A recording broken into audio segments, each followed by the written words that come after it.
2013 saw the release of The Last of Us from renowned studio Naughty Dog, which followed the story of Joel and Ellie as they journeyed across an America brought to its knees by a highly contagious infection that had turned a large portion of its population into mindless, aggressive monsters. Since the release of this first game, a story DLC, a sequel, and a prequel comic have been released which added new characters, plot points, and locations. With such an expansive narrative, it can be quite a hassle to know what happened, where, when, and why. So let's take some time to organize all the events of the series and put them all in order so that we can see the full story from its beginning to its end. Now obviously there's going to be spoilers for the story of The Last of Us in this video. If you don't want to be spoiled, I wouldn't recommend continuing to watch. I would actually recommend you play the games first and experience their stories the way they were intended to be experienced before watching everything here. It's going to be much better than listening to me just explain everything that happens. Additionally, the series has gained a fair amount of controversy for its narrative, so I just want to say this. This video isn't meant to discuss the quality of the narrative, its content, nor the way it's told. It's merely meant to put everything in order from beginning to end, so we can see how events influenced each other. There's plenty of other content out there covering these other topics, so if that's something you're looking for, I would urge you to stop watching this video and seek out that content, as you're more likely going to enjoy that more than you'll enjoy this video. And finally, there is quite a bit of mature content in the games, most of it being related to strong violence, but also centering on mature themes and coarse language, so viewer discretion is strongly advised. But now that I've gotten all that out of the way, let's get started. In Austin, Texas, on September 26, 2013, Joel Miller came home late at night arguing on the phone with his brother, Tommy. Joel worked as a contractor with his brother, who could get on his nerves at times, but he did care about him. He was also a single father, and his whole reason for being was his daughter, Sarah. Nearly everything he did was to provide and care for her, and his efforts were appreciated by his daughter, exemplified by her surprising her father after his stressful day of work with a thoughtful birthday gift, a new, functional watch. And the two watched some TV together to finish out the night. Sarah fell asleep shortly after, and Joel put his baby girl down for bed. What neither of them knew was that this would be the last night of the life they knew, as everything was about to change forever. Just a few hours later, after Sarah woke up to a panicked phone call from her Uncle Tommy, she and Joel were attacked by their neighbor, Jimmy, who had fallen into an aggressive rage as a result of a mysterious illness, requiring Joel to shoot and kill him. Jimmy's sudden crazed state wasn't an isolated incident. All across the country, riots had been started by people suffering from the same new ailment, and these riots had now reached Austin. The government had urged its citizens to immediately evacuate, so Joel, Sarah, and Tommy, who had come to pick them up, hopped into Tommy's car and started looking for some sort of sanctuary from all of the chaos. And as they got further into the city, they saw the true extent of the panic. During the pandemonium, they were blindsided by another car in a violent collision, which broke Sarah's leg. Joel picked up his daughter to carry her to safety, while Tommy protected them from the psychos filling the streets. But the horde was only growing. So he stayed behind to hold them off, while Joel and Sarah ran to safety. The two eventually came across a soldier who saved them from some of the rioters that were chasing after them. But before they could sigh with relief, the soldier checked in with his commanding officer, who ordered him to shoot anyone on sight. Reluctantly, the man readied his weapon and fired at Joel and Sarah, who tumbled down the hill. The soldier ran up to Joel, but was killed by an arriving Tommy, who managed to save his brother's life. Sarah, however, wasn't as lucky. She was hit by the soldier's errant fire, and was now crying in pain in a puddle of blood. Tommy looked on in shock as a despondent Joel watched Sarah die in his arms, leaving him to face this horrible new world without his baby girl. The riots of that day in September, which came to be known as Outbreak Day, were found to be inextricably linked with a global pandemic caused by a new type of mold that had contaminated crops from South America.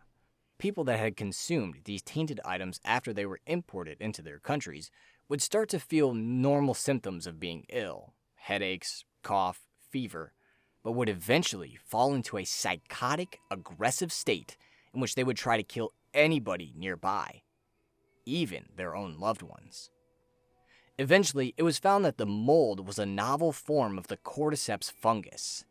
This species had traditionally only targeted insects, but a strain had mutated to target humans, causing a condition that came to be known as cordyceps brain infection. When the fungus came in contact with a host, it would take root and grow all over the brain, eventually robbing the host of its function and turning them into hyper-aggressive monsters. The infected person would attack non-infected people in an attempt to pass their cordyceps onto them, thereby continuing the reproduction cycle of the fungus.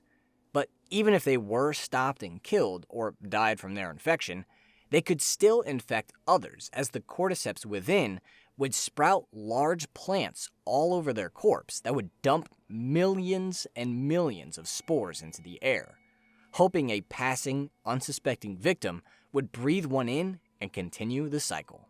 Just one of these spores was enough to cause a takeover of the human brain, meaning the infection was highly contagious, and despite humanity's best efforts, no cure or vaccine had been found to fight off the fungus, so infection was a death sentence.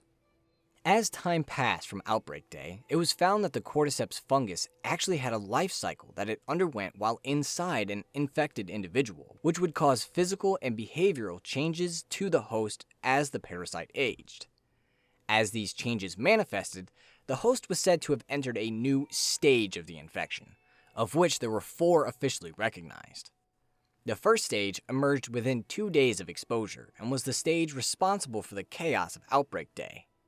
They didn't have a lot of physical changes due to the novelty of the infection, the most notable being spastic twitches the host would do as a result of the parasite taking hold of their brain. But they did have a huge behavioral change. They had a habit of chasing after their prey with reckless abandon, which gave them the nickname of runners. After about a month of infection, fungal stalks would begin to protrude from the soft tissue of the face, mainly the eyes, and the infected would begin to carefully hunt after their prey instead of chasing them down. These features led people to recognize this as a new stage of the infection, which they nicknamed stalkers. If the fungus was allowed to grow for over a year, the host would enter the 3rd stage of infection, where the cordyceps would burst through their skull, and the fungal stalks on their head would become full-on fungal plates, rendering the host blind. However, the infected learned to deal with this by using echolocation to locate and hunt prey, emitting an ominous croaking and clicking noise, which gave them the nickname clickers. These creatures were incredibly strong, able to overpower full-grown adults with ease, giving them a fearsome reputation. But they weren't the strongest form of the infected. That honor went to the bloaters, the rarest form of infected, which could only emerge after a host had been infected for at least 10 years. As such, their bodies were completely covered with fungal plates, limiting their mobility, but they could lob acid bombs at people thanks to special growths on their bodies.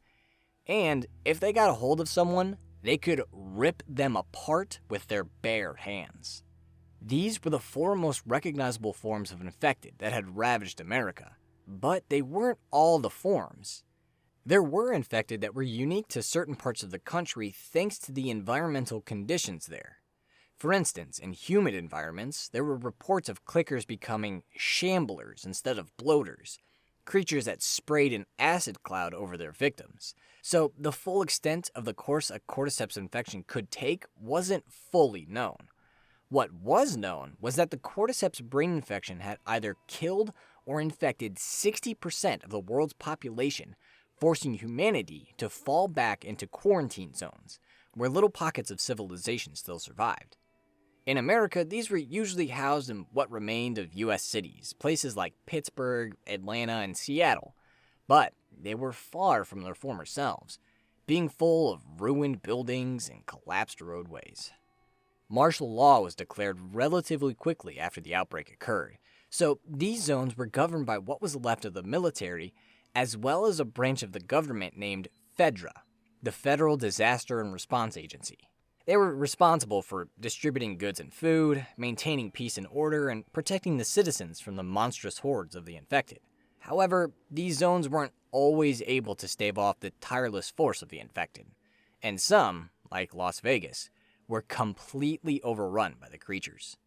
It wasn't only the external pressures of the infected that FEDRA and the military had to deal with, as there were also internal problems they faced too. While they were responsible for those inside the QZ, their tactics in taking care of people could be cruel or straight up brutal.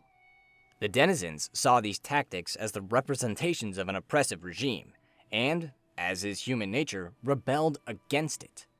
Most times, these uprisings could be quelled by the strength and resources of the military, but sometimes, these groups succeeded in ousting FEDRA and the military and taking control of the quarantine zone. Like in Seattle, where a rebel militia group named the Washington Liberation Front, or WLF for short, was able to gain control of the city after defeating FEDRA in a bloody guerrilla war. While the WLF was based in one city, there were other groups that had a more nationwide reach, like the Fireflies. This group, led by a woman named Marlene, was disgusted by FEDRA's response to just sit back in the QZs of the world, and wanted to restore America to governmental control. In effect, restoring America to its pre-outbreak glory. Their message of hope swayed countless survivors to join their ranks, including Tommy Miller, who had split from his brother Joel after becoming disillusioned and even outright disgusted at the methods Joel used to ensure their survival.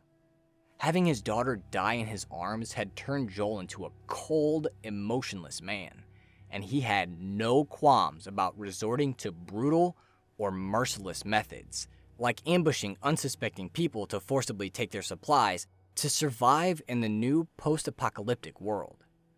Tommy wanted to fight for something more than just surviving, and the Fireflies gave him, and others like him, just that. They had bases in QZs all across the nation, Chicago, Dallas, Colorado, where they fought against FEDRA's influence. They nearly had one in Pittsburgh, having a hand in its liberation from FEDRA, but the other survivors turned on the Fireflies, killing them and claiming the city as their own once FEDRA was gone.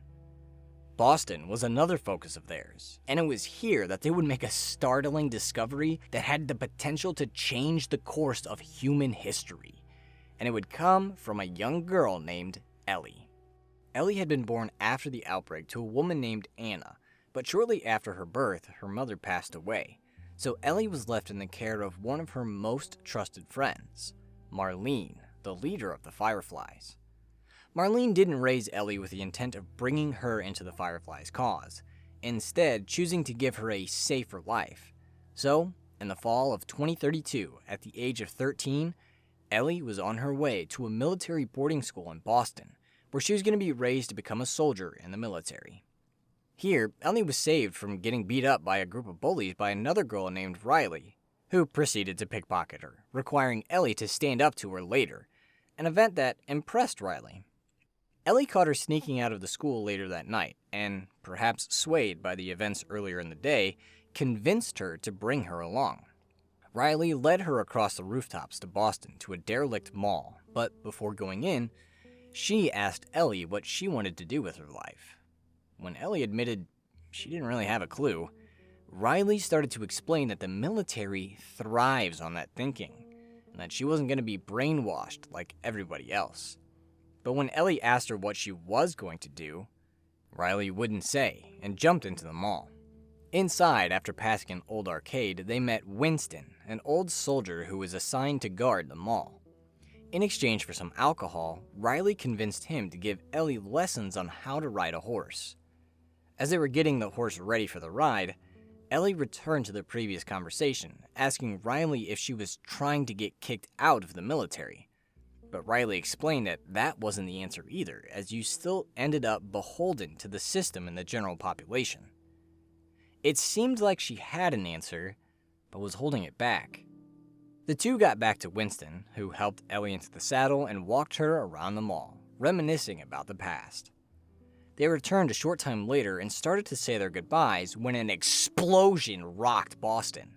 Winston rushed off to join his unit and ordered the girls to head back to the school, but Riley had something else in mind.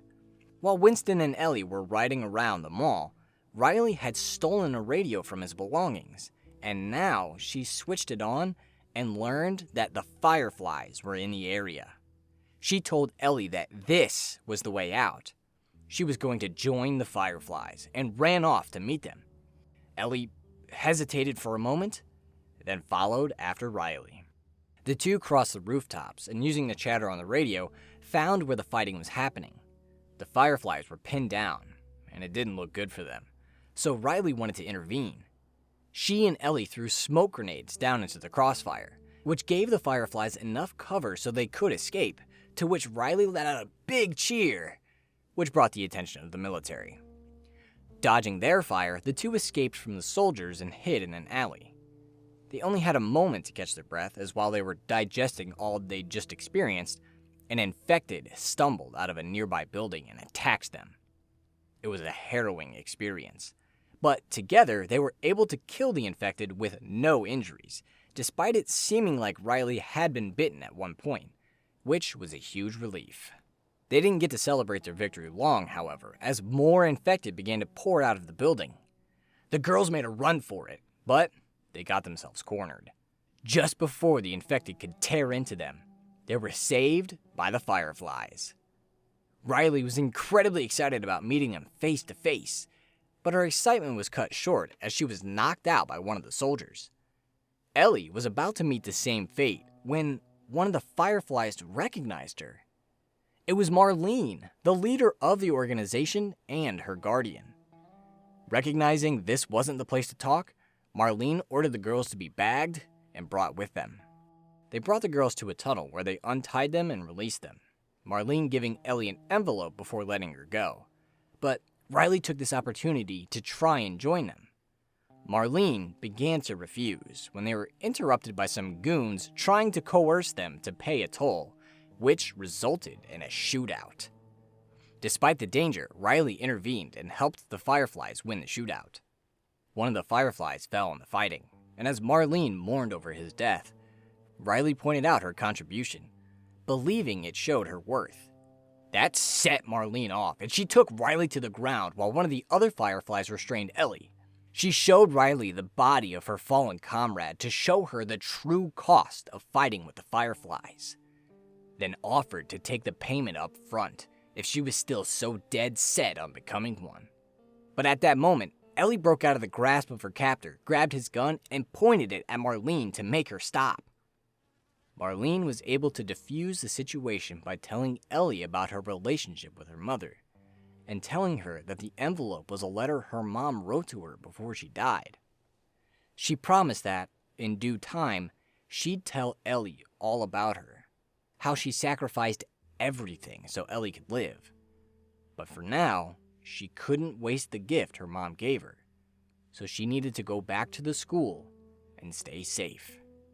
Just before she left, Marlene gave her one last gift, a switchblade that belonged to Anna. Ellie and Riley then climbed to the surface, and on their way back, Riley revealed to Ellie that her encounter with the Fireflies had left her with a newfound understanding of the world, and it had shaken her. Ellie tried comforting her, but it wouldn't help. Riley needed time to figure out what it meant for her. The two made it back to school without issue, getting back to their rooms, where Ellie cradled her new memento from her mother. After that night, Riley and Ellie became best friends, but an argument or disagreement occurred between the two, and Riley vanished for weeks, which was, of course, very upsetting for Ellie. Just as she thought that Riley had died and that she'd never see her again, she got a surprise visit from her in the summer of 2033. Riley explained that while she'd been gone, she'd joined the Fireflies, Apparently, Marlene was testing her when she threatened to kill her, and promising to tell Ellie more about her adventures, she pulled her to the mall for a night of fun. They spent their time together messing with masks, reminiscing about the past, and telling jokes to each other. The best part of the night was probably when Riley narrated Ellie playing The Turning. To Ellie, it felt like she was actually playing the game, which was one of her lifelong dreams. As day broke and Ellie insisted she needed to get back to the school, Riley finally revealed the truth of her visit. Marlene wasn't going to let her stay in Boston. She was going to move her out to another city. Riley had wanted to see Ellie one last time before she left, because it might be the last time they got to see each other. Ellie initially encouraged her friend to go, but it seemed like Riley was doubting her path, probably a feeling left over from that night when they first encountered the Fireflies. She seemed like she kept dragging the night out longer and longer, finding new things to do so she could stay with Ellie. And eventually, something changed in Ellie. While the two were sharing a final dance together, Ellie realized how she really felt and asked Riley to stay. Riley tore off her firefly pendant, and the symbolism of the gesture compelled Ellie to go in for a kiss. It was a magical moment, and as the whirlwind of young love swirled in their heads, the two considering what they should do next, their bliss was interrupted by the reality of the world they lived in when Infected charged into the room and attacked them. The two fled through the mall, dodging the Infected as best they could, and it looked like they were going to escape. But Ellie fell from some scaffolding in the chase, and the monsters caught up with her. Riley came back to save her, and when she was attacked, she was subsequently saved by Ellie. They had done it. They fought off the monsters, but not unscathed. Ellie had a bite on her right arm, and Riley had a bite on her hand. They were infected. As they contemplated what they should do, Riley put it pretty succinctly. It was a lesson she learned from her time with the Fireflies. They could give up and kill themselves, or they could fight. Fight for the limited time they had left with each other in the world. Because that's what you do for people you love. You never give up, and do anything you can to be with them. It was an important lesson for Ellie, one she would never forget. As the hours ticked away and Riley began to slip further and further into insanity, Ellie didn't. Eventually, it became too obvious to ignore. She was immune to the effects of Cordyceps brain infection. As her friend perished to the death sentence that was dealt to the billions of people that had succumbed to the infection since Outbreak Day, Ellie couldn't help but reflect on what Riley asked her the very first day they met when she asked what she wanted to do with her life. Suddenly, Ellie had her answer. She wanted to use her immunity in whatever way possible to help people, so they didn't die of the Cordyceps infection anymore, just like Riley did. She went to Marlene and the Fireflies, figuring they would know what to do. The Fireflies had conducted experiments searching for a vaccine before, but they had never seen anything like Ellie's condition. Recognizing they may finally have the key to making a monumental breakthrough in front of them, the group knew they needed to get her out of Boston into one of their medical research facilities out west, so they could understand her condition and the potentials it could lead to. Over the next 3 weeks, the Fireflies began to get things together to pull out of the city. But at the same time, the military started cracking down on them hard. And due to that, they didn't have anyone to get Ellie out. So Marlene turned to a resource outside of the organization to solve this problem. A local smuggler named Robert. But when she tracked him down, she found that 2 other smugglers, a woman named Tess and her partner Joel Miller, who had since moved to Boston in the years since the outbreak start, had killed him in retaliation for stealing and selling their goods and trying to kill them. Coincidentally, Robert had sold their weapons to the Fireflies, so Marlene proposed a deal. If they smuggled Ellie out of the city into the Capitol building where a team of Fireflies waited, they could have their weapons back. The two agreed, making their way out of the city that night, but were surprised by some soldiers out on patrol. The soldiers started to scan them for signs of the infection, but before they could read Ellie's, she attacked them, and Joel and Tess used the distraction to kill the two soldiers. But when they checked the soldiers' scanner, they discovered Ellie was infected. She confessed her condition, but explained her immunity, showing them her arm as proof. Tess got the Firefly's full plan out of Ellie, and she was willing to see it through, though Joel was resistant. Although he framed his hesitancy on the dangers outside the zone, Tess knew it was because Joel didn't want to get close to Ellie since she was around the same age as Sarah when she died. And if Ellie died, it would be a painful reminder of what happened to his daughter. Tess made them continue, so the three made their way through the ruins of downtown Boston, fighting through infected along the way. The next morning, they arrived at the Capitol building, but were dismayed to find their Firefly rendezvous group dead, killed by the military who was patrolling the area looking for the three of them. Uncharacteristically, Tess began frantically searching the bodies, trying to push the job even further, as if she were personally interested in the vague possibility of a vaccine, which wasn't like her at all. While Joel tried to understand what had gotten into her, Ellie figured it out. Tess was infected. Despite how recent her injury was, it looked much worse than the bite on Ellie's arm, meaning Ellie's immunity was real, and there was the possibility that real good could come of understanding her condition. With their only lead dead and no possibility to make it back into Boston, she told Joel to get Ellie to his brother Tommy, who at this point had quit the Fireflies, but would know where to find them. Again, Joel was resistant due to the same reasons as before, but Tess begged him as a dying wish of hers, which managed to convince him. At that moment, the military showed up, and not wanting to turn into an infected, Tess sacrificed herself to buy Ellie and Joel time to escape. While dodging the military, any doubt Joel had about Ellie's condition was put to rest when he watched her breathe in cordyceps spores, confirming that she was indeed immune. With this glimmer of hope for humanity before him, Joel resolved himself to getting Ellie to the Fireflies. Before they could set out, though, he needed to lay out some ground rules. They weren't to talk about their pasts, much less their feelings. Her immunity was to be kept a secret for their own protection, and Ellie needed to strictly follow his every order. With all that clear, the two made their way to the town of Lincoln, where they spent the rest of the day getting a car from Bill, one of Joel's smuggling contacts. And then they were on the road to the town of Jackson, Wyoming, where Joel had heard Tommy now lived. That was until Pittsburgh, when the duo were ambushed by hunters in the city and lost their truck. They managed to survive the ambush and started making their way through Pittsburgh.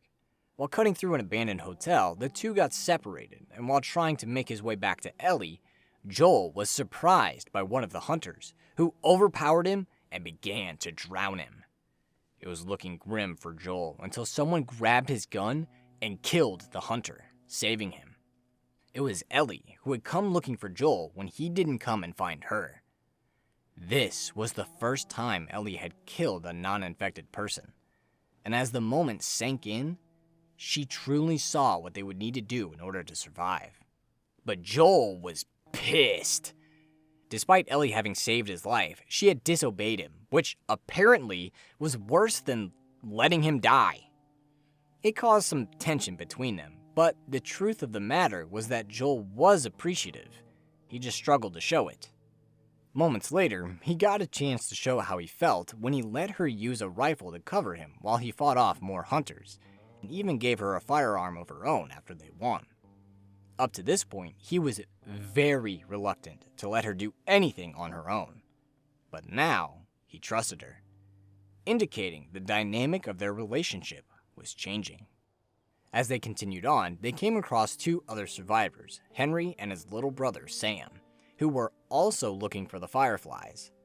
Henry explained that they were moving towards a radio station outside the city, and since they were working towards the same goal, the two pairs teamed up.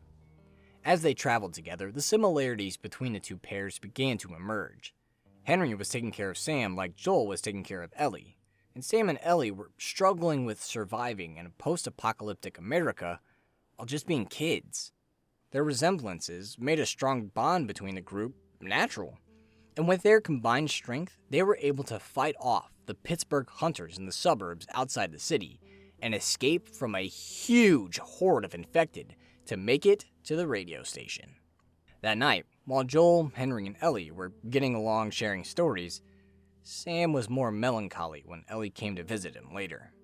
He eventually asked Ellie what she was scared of, and she confessed she was terrified of being alone. Sam revealed that he was terrified of turning into an infected, of having to go through the suffering one would go through as they're being taken over by the parasite. He then asked Ellie if she thought people went to a better place when they died, and when she said she didn't, Sam said he didn't either. Ellie turned the conversation away from death by giving Sam a toy that he had wanted, but that Henry wouldn't let him have, confident that would cheer him up. But after she left, Sam tossed it to the ground. He didn't see a reason to be cheerful, now that he was infected, having been bitten by one of the creatures in the attack earlier in the day. The next morning, when Ellie went to wake Sam, she found he had turned in the night and was attacked by him.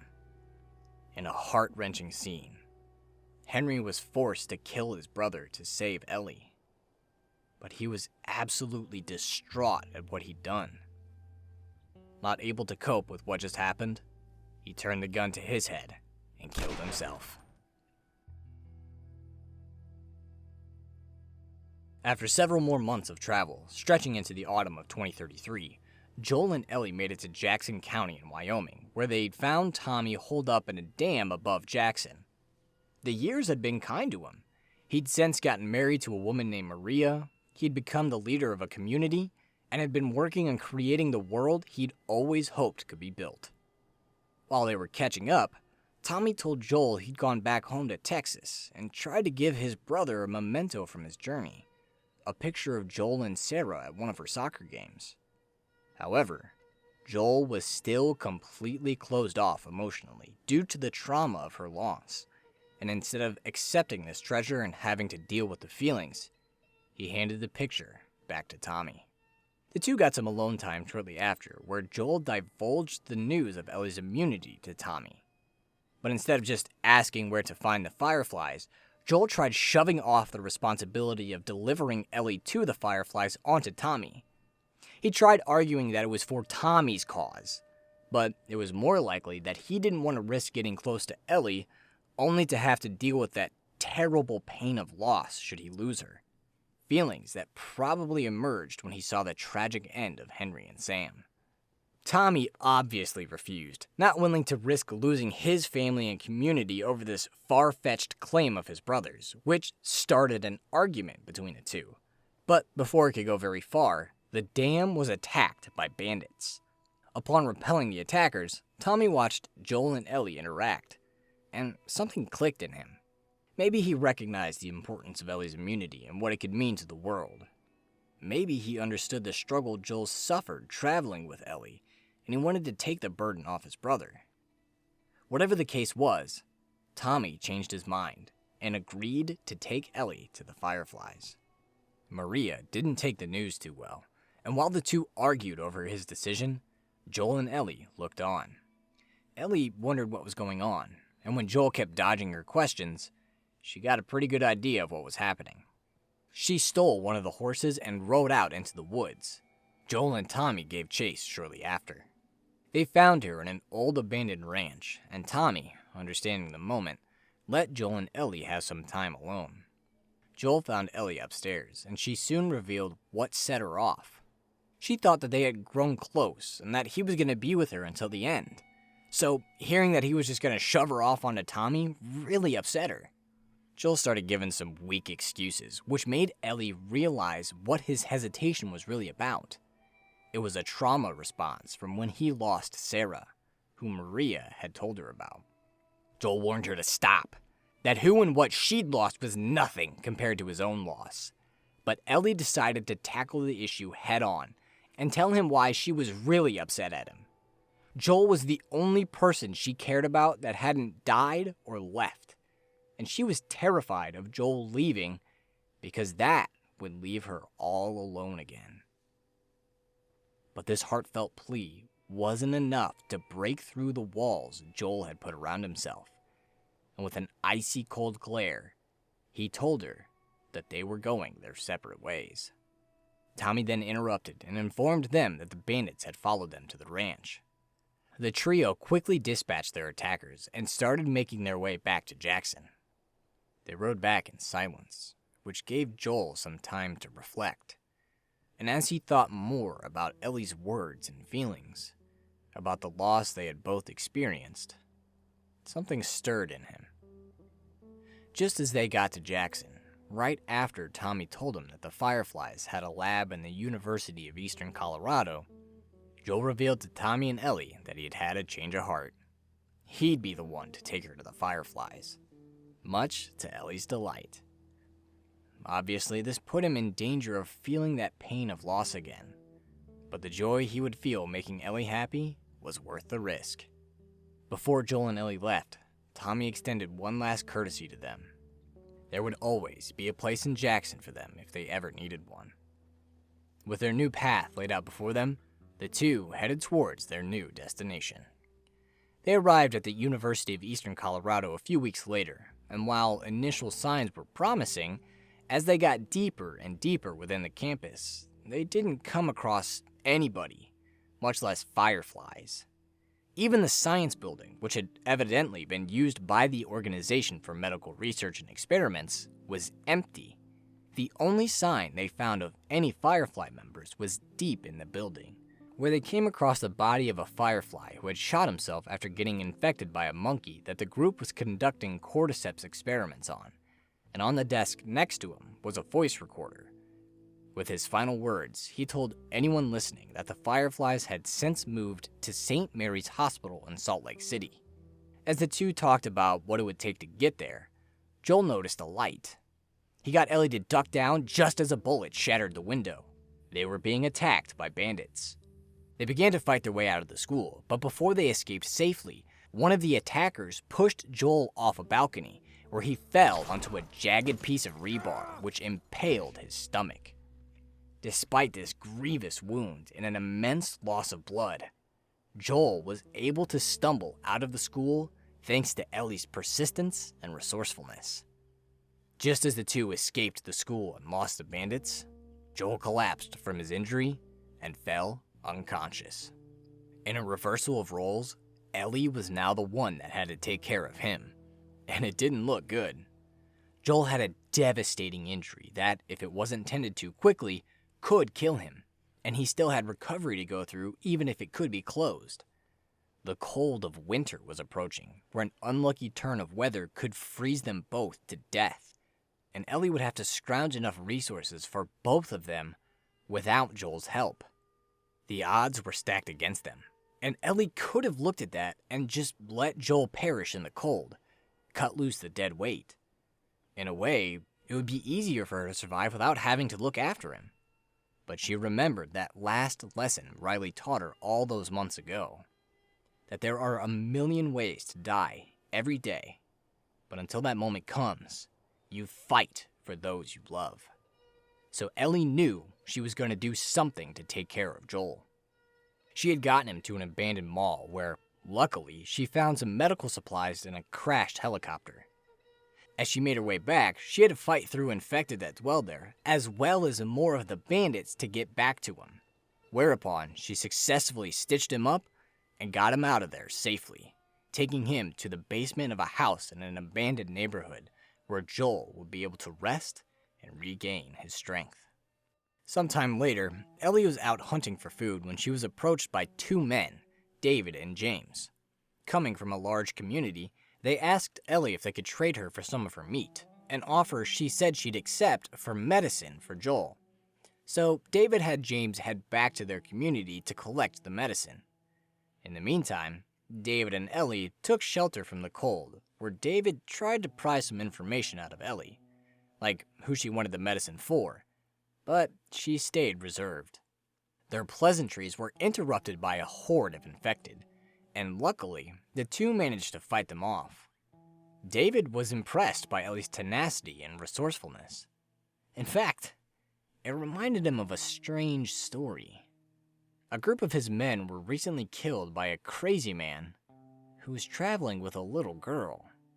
Understanding he was referencing her and Joel killing the men back at the university, Ellie immediately put her guard back up, and at the same time, James got back and was ready to get revenge on Ellie. But David, in a menacing calmness, ordered him to give her the medicine and let her go. Ellie collected her goods and made it back to Joel, who was still alive, but needed this last little push to get him over the hump. After administering the medicine, Ellie curled up next to him and fell asleep.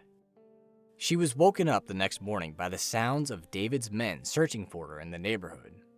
Not wanting them to stumble upon the helpless Joel, she mounted their horse and rode off through the streets to draw the men away from him, going on foot when they managed to shoot down her horse. She pulled them pretty far away, but before she could make it back to Joel, she was captured by David, who choked her out and put her to sleep. She awoke to a sickening sight. James butchering a human body, meant for consumption. David, in an amicable demeanor, came by and gave Ellie some food, promising there wasn't any human in it. He put on a friendly face and tried to get Ellie to join up with him so that she could live, hinting that what he wanted from Ellie in exchange for her life was something more than friendship. Ellie didn't take the bait though, breaking the creep's finger in a failed escape attempt. Frustrated at Ellie's continued hostility, David left her in her cage for the night.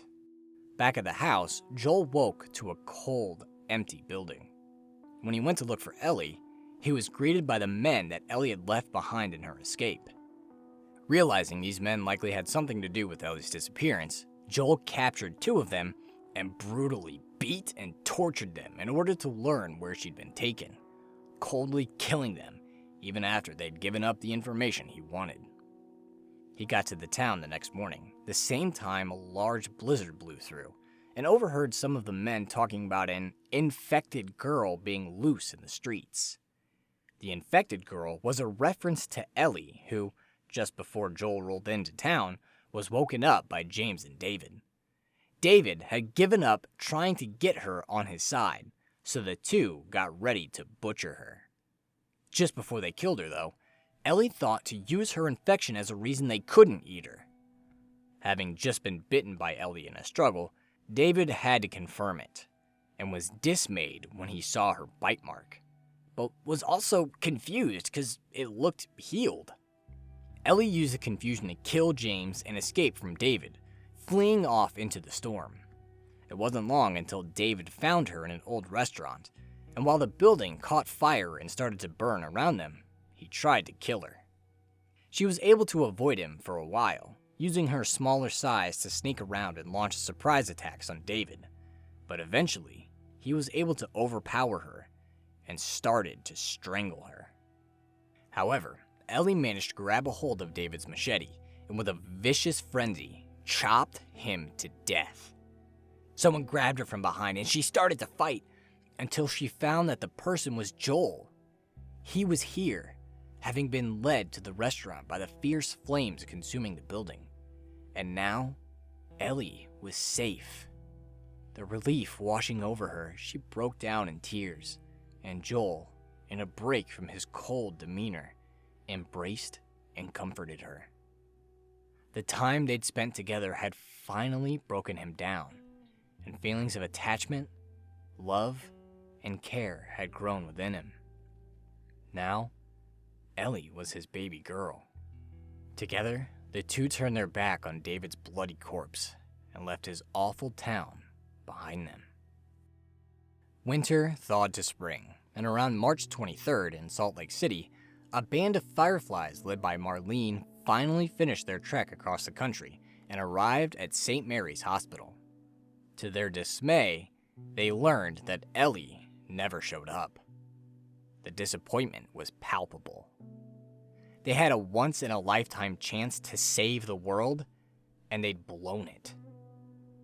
They spent the next few weeks beating themselves up, mulling over the what-ifs, wondering what they were supposed to do now, until a month later, on April 28th, when Firefly scouts spotted a couple of stragglers wandering the streets.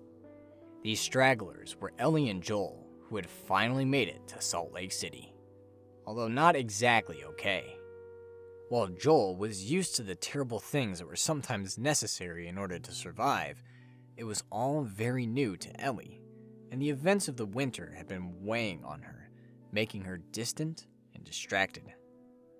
She was knocked out of her spell when the two came upon an unsuspecting sight. Giraffes had broken out of the zoo and were now wandering around the city. After the two appreciated a peaceful view of the animals grazing, Joel suggested that they didn't have to keep risking their lives searching for the fireflies or chasing dead ends. They could just go back to Tommy's and live together in peace, hinting at a reluctance of continuing that was likely related to the shift in his disposition towards Ellie. But Ellie wasn't willing to stop. For her, there had to be an end that justified everything she'd been through. So, the two continued on. At one point, as they moved through the city, Ellie brought Sarah up to Joel, and he didn't immediately shut the conversation down. Soon after, she stopped and gave him the picture that Tommy tried to give him back at the dam, having stolen it during their time there. This time, Joel accepted it, indicating he was finally ready to move past the damage of his past and to live a life without it hanging over him. And it was all thanks to Ellie.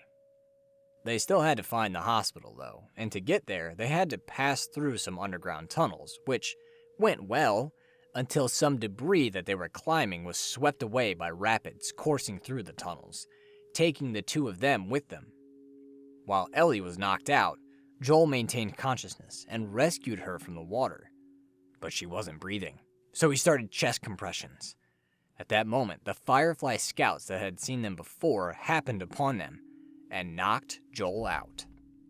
They were brought to the hospital where the Fireflies quickly realized who they'd found. They immediately started doing tests on Ellie and sent for the surgeon that was in their ranks, Jerry Anderson, as he would be the one to interpret the results and decide how and where to move forward. Jerry wasn't at the hospital at the moment. He was at the zoo with his daughter Abby, tracking a zebra that had just given birth. Owen Moore, a friend of the Anderson family, found them there and got them to come back to the hospital after sharing the incredible news of Ellie's condition. Jerry continued the tests, and the results gave him a promising outcome. If the unique mutations that had occurred with the parasite living within Ellie could be replicated in a lab, he believed he would be able to make a vaccine to inoculate humanity against the cordyceps brain infection. But to progress his tests, he would need to extract the parasite from Ellie. And since the cordyceps grew all over the brain, it was a process that was going to kill her. Given that Marlene was essentially the guardian of Ellie, he came to her and asked for her consent to go ahead with the procedure. She was obviously extremely reluctant about giving the green light to an operation that would kill her friend's daughter, a girl she came to view as a daughter of her own, and asked Jerry if he would have the inner strength to proceed if it was his own daughter that needed to die for this. At that moment, Abby came by to give her father a meal, and the conversation took a hushed tone. Marlene finally relented.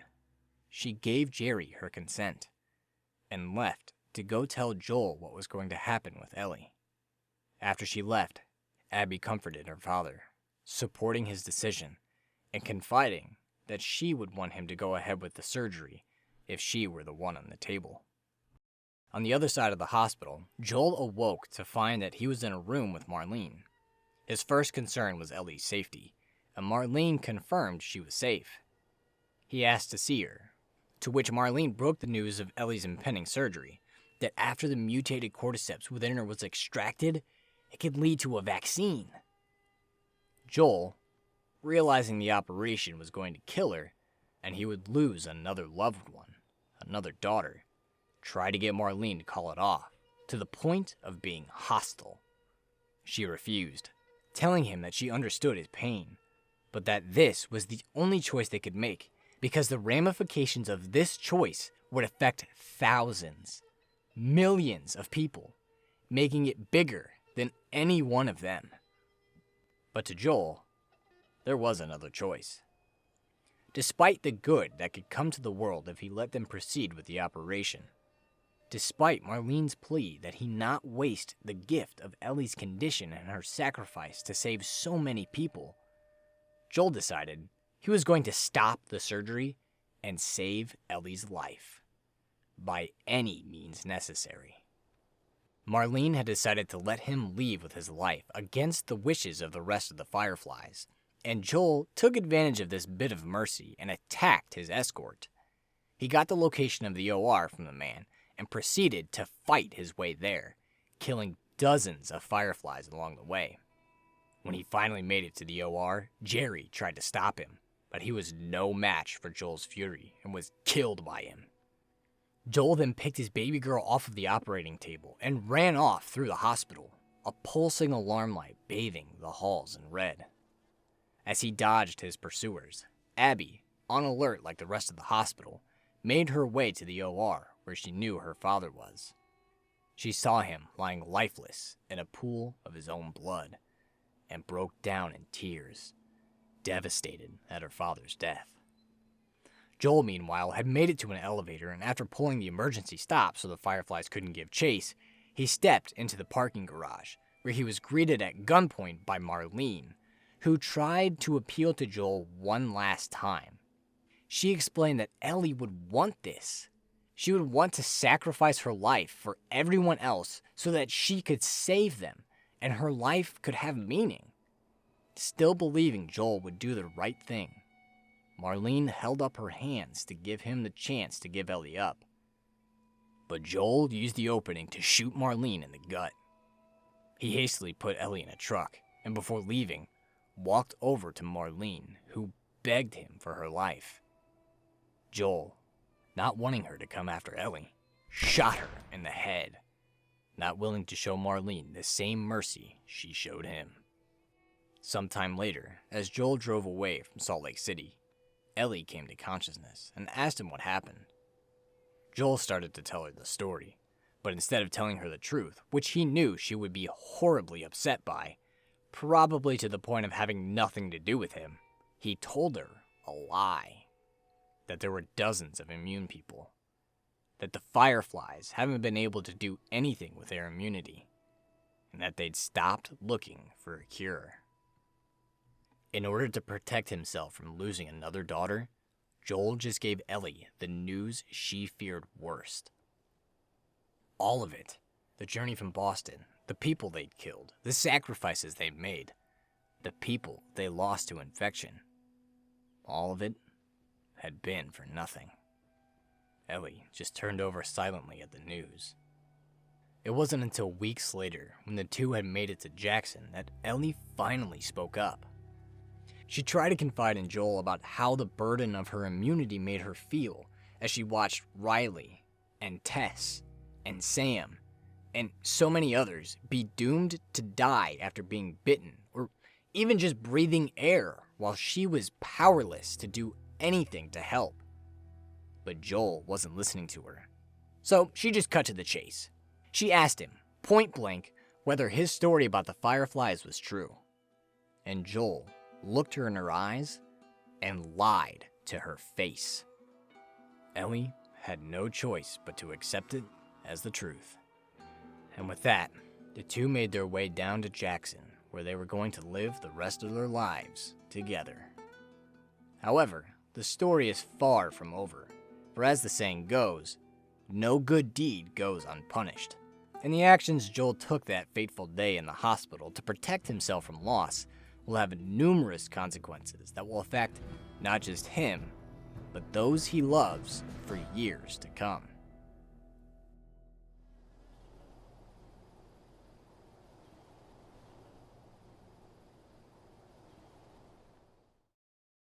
The events of that April day in Salt Lake City devastated the Fireflies. Their numbers, already reduced due to the fights with the military and the trek across the country, were weakened further by Joel's attack. They had lost Ellie, the key to creating a vaccine due to her once-in-a-lifetime immunity, and it would be useless to even try to recover her because, even if they somehow did, the one person that had the knowledge and capability to create a vaccine had also been killed by Joel, meaning a vaccine would likely never be made.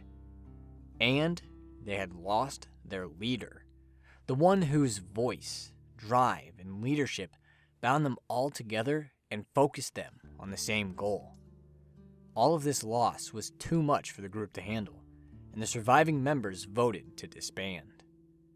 However, despite its various members all going their separate ways, there were a few that were determined to find Joel and bring him to justice for the downfall of their organization. Among them, Abby Anderson, who intended to get revenge for the murder of her father. As the Fireflies conducted their search to find Joel and Ellie, the two were making themselves at home in their new community of Jackson. Joel was responsible for patrolling the area around the community, something he frequently did with his brother. During one such patrol a few months after arriving in Jackson, he found a guitar and, being a former player himself, began cleaning it off, intending to take it home. And while he did so, he told his brother the truth of what happened in Salt Lake City. The news obviously unsettled Tommy, but later in the day, he confessed he probably would have made the same choice, validating Joel's choice to him, and told his brother he'd take his secret to the grave. With that, Joel set off to go see Ellie. While the two cared for each other, there was a sense of tension between them, lying under everything, due to what they'd gone through last April. Hoping to mend this, Joel grabbed the guitar and played something for Ellie, then gifted her the guitar, intending to make good on a promise he made to teach her how to play.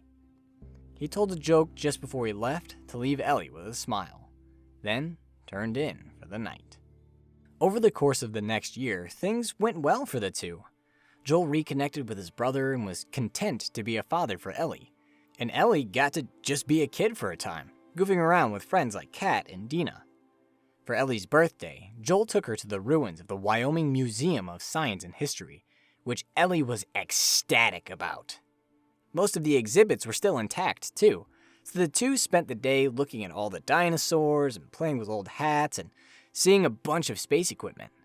At one point, they climbed in a space capsule after getting a helmet, as any proper astronaut should, and got to feel what it was like for the astronauts as they waited to be launched into space. And that's when Joel surprised Ellie with her real birthday gift, a cassette tape of the Apollo 11 launch. He told her to close her eyes as she listened, and there, in the capsule, with the helmet on her head, Ellie truly felt what it was like for those astronauts when the rocket started, lifted off the ground, propelled through the air, and launched into space. It was exhilarating. She looked over to Joel with the biggest smile on her face, letting him know that it was the best gift ever. They went to explore more of the museum, but were split up when Ellie convinced Joel to boost her into a part of the building that was inaccessible to him. As she looked around for another way in or out, she started to find unsettling messages painted on the walls, which, combined with the intense dark of the room and the unseen noises within it, made for a creepy atmosphere.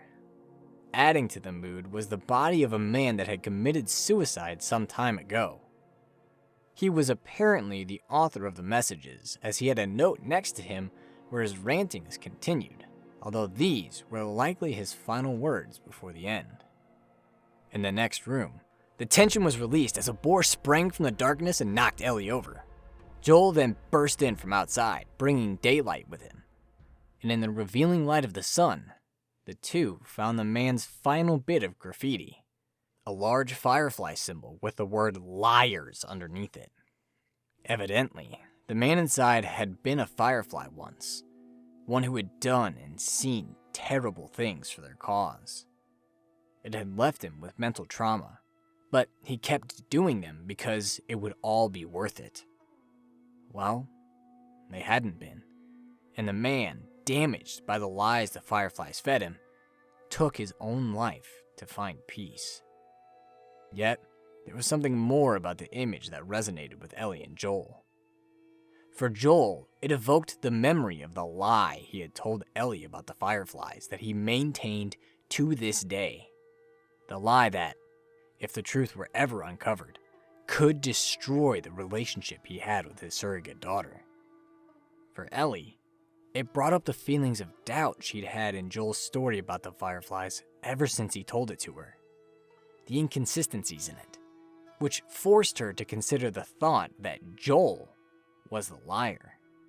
Both obviously uncomfortable with these deeper meanings, Joel pulled Ellie out of the building so they could just forget the whole thing and leave it in the dark. Meanwhile, the remnants of the Fireflies that had spent the last year searching for any trace of Joel and Ellie had largely given up their vendetta as all of their leads dried up, so they began to move on with their lives. Abby, Owen, and a handful of their friends had wound up in Seattle where they joined the WLF, the militia group that had liberated the city from Fedra years ago. Now led by a man named Isaac Dixon, the WLF had established themselves as the main power in the city, but they were now involved in a war with a group of survivors called the Seraphites, who were the followers of a religious prophet that emerged in the days following the outbreak. The prophet, believing mankind had come to rely too much upon machinery and industry, preached that the cordyceps infection was a kind of divine punishment for straying from the path of contrition, and humanity had to return to a simpler lifestyle to repent for their sins, and eventually be free of the plague. As such, the Seraphites lived a more primitive, agricultural lifestyle on an island off the coast of Seattle which they named Haven. By living closer to nature with a strict adherence to the words and teachings of their prophet, they believed they were on a path to salvation. Their isolated, quiet way of living meant they weren't really a concern to Fedra or the WLF. That is, until the Seraphites started to feel a responsibility to save those that were still filled with sin due to their refusal to renounce the old ways. They started to convert people, stray survivors as well as WLF and Fedra soldiers to their cause. Again, not really a huge concern outside of reducing available manpower for those organizations. The real problem was what the Seraphites did to those that wouldn't convert of their own free will. They executed them, sometimes in a ritual sacrifice, so that they could feel their prophet's love and be free from sin. No one was spared from their attacks, which naturally brought them in conflict with the other groups operating in the city. The war between the WLF, whose soldiers became known as Wolves due to how close the WLF acronym was to the word, and the Seraphites, who the Wolves called Scars due to the facial scars they inflicted upon themselves as part of their ritual indoctrination, had quite a few momentous occasions. The prophet was captured and killed by the WLF at a location that came to be known as Martyr's Gate. The Seraphites repelled WLF invasion attempts of Haven. There was a brief truce between the sides that broke down under conflicting accounts, but for now, there was no end to the war in sight. Luckily for the WLF, they were able to continually get new recruits, such as the displaced Fireflies from Salt Lake City. One day, Owen convinced Abby to skip training so they could go on a little date in what was left of downtown Seattle. After playing a mean prank on Abby, who was scared of heights, Owen brought her to the ruins of an old aquarium. They had never seen anything like it, and the two spent the rest of the day exploring the remains of the building, making jokes and flirting with each other. They eventually wandered into the deepest part of the aquarium, where the tunnels ran into the ocean, and the magic of the moment brought the two together in a loving kiss. But Abby stopped it. When Owen asked what she was feeling, she brought up Joel, which was obviously a sore spot.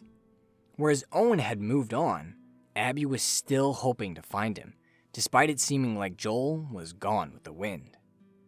Her reluctance to let go was damaging their relationship, and when she left Owen alone in the dome so she could go back to training, it seemed like it was doomed to ultimately fail. Another year went by, and back in Jackson, Ellie learned something important about her condition. A while back, she burned her bite mark with acid in order to mask what it truly was, and one of her friends, Kat, had been helping cover it up by tattooing it. During their last session, Kat surprised Ellie with a passionate kiss, which freaked Ellie out, mainly because she was technically infected, and if she shared bodily fluids with someone else, then the thinking goes that she could infect somebody else. But to her relief, she didn't pass her infection over to Kat. This was a huge weight off her shoulders, because it meant that she didn't have to agonize over possibly infecting others and being a huge risk to starting an outbreak in Jackson. She could let those worries melt away and just live a normal life. Her and Kat started dating after that kiss, which was wonderful for Ellie, but she worried on how Joel would take the news. Tommy noticed something was off about her on their next patrol together because she was zoned out. He let her use his rifle to snipe some wandering infected to break her out of her funk, and then they headed back to a ski lodge to meet up with Joel.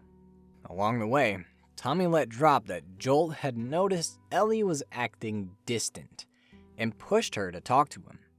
Ellie said she'd try.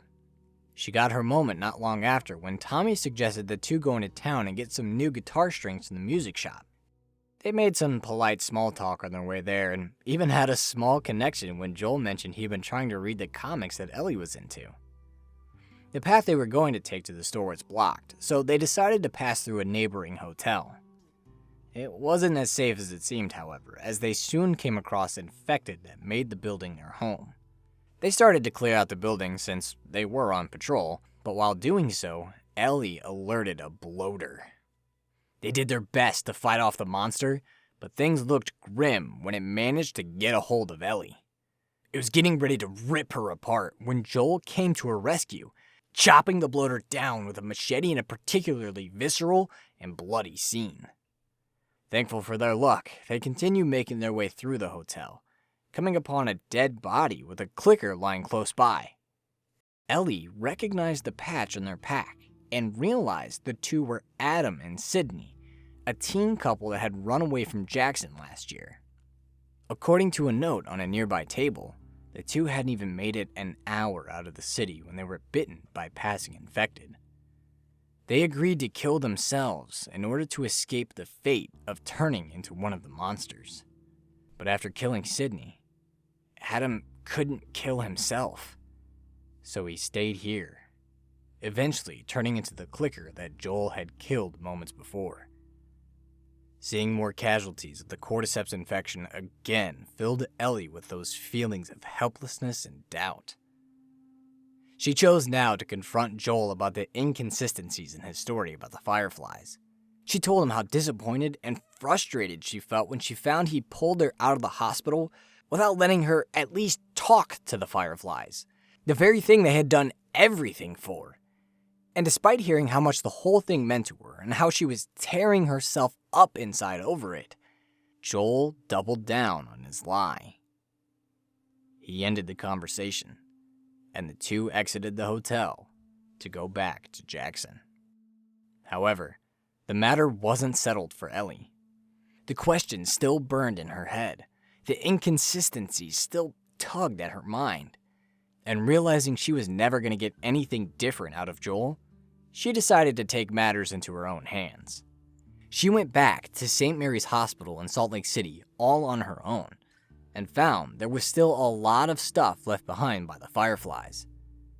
Amidst the scattered remains, she came upon a bag left behind by a former firefly, inside of which she found a voice recorder. When she listened to it, she finally had proof that Joel was lying to her.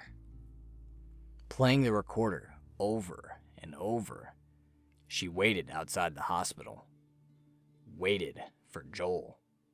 When he showed up not too long after, she confronted him and demanded he tell her the truth of what happened in the hospital, promising to go back to Jackson if he did, but also warned that if he lied to her again, he would never see her again. Joel was in a damned if you do, damned if you don't situation. If he lied, Ellie would leave and never come back. If he told the truth, he knew she would be incredibly upset and their relationship would never be the same. No matter what he told her, he was going to lose Ellie. Deciding the truth was the better outcome, he finally told her what he did. How he robbed her of her deepest desire. How he sacrificed humanity's best, perhaps only chance at beating the cordyceps brain infection, just so that he wouldn't lose her. Hearing the truth absolutely shattered Ellie, and she reacted just the way Joel expected her to. She wanted nothing to do with him ever again, and stormed off to make her way back to Jackson. After that moment, Joel and Ellie drifted apart, and although Joel was never too far away from Ellie, he always had to maintain a distance from his surrogate daughter. They weren't the only ones experiencing relationship troubles. Back in Seattle, Abby and Owen had split up as well, and Owen was now dating Mel, one of the former Fireflies from Salt Lake City, and much happier. Abby, despite it ruining her relationship, still held on to the faint hope that one day she would find Joel, and her persistence paid off in the winter of 2038. She went to visit Owen at the aquarium to tell him the news. She'd found Tommy and learned of Jackson, thanks to a chance encounter with some former Fireflies that had come to Seattle. She was ready to go chase the lead, but Owen was pretty hesitant. He kept coming up with excuses to not go. Tommy might not be in Jackson. Even if he was, he might not know where Joel was. Isaac would never let that many people off base.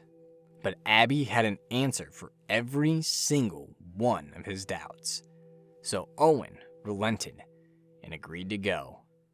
Thus, all 8 of the former Fireflies, Abby, Owen, Mel, Manny, Nora, Nick, Jordan, and Leah, the Salt Lake crew as they had come to be known, started to make their way to Jackson, hoping that, despite the odds, they were finally going to get justice for the slaughter of their friends and family.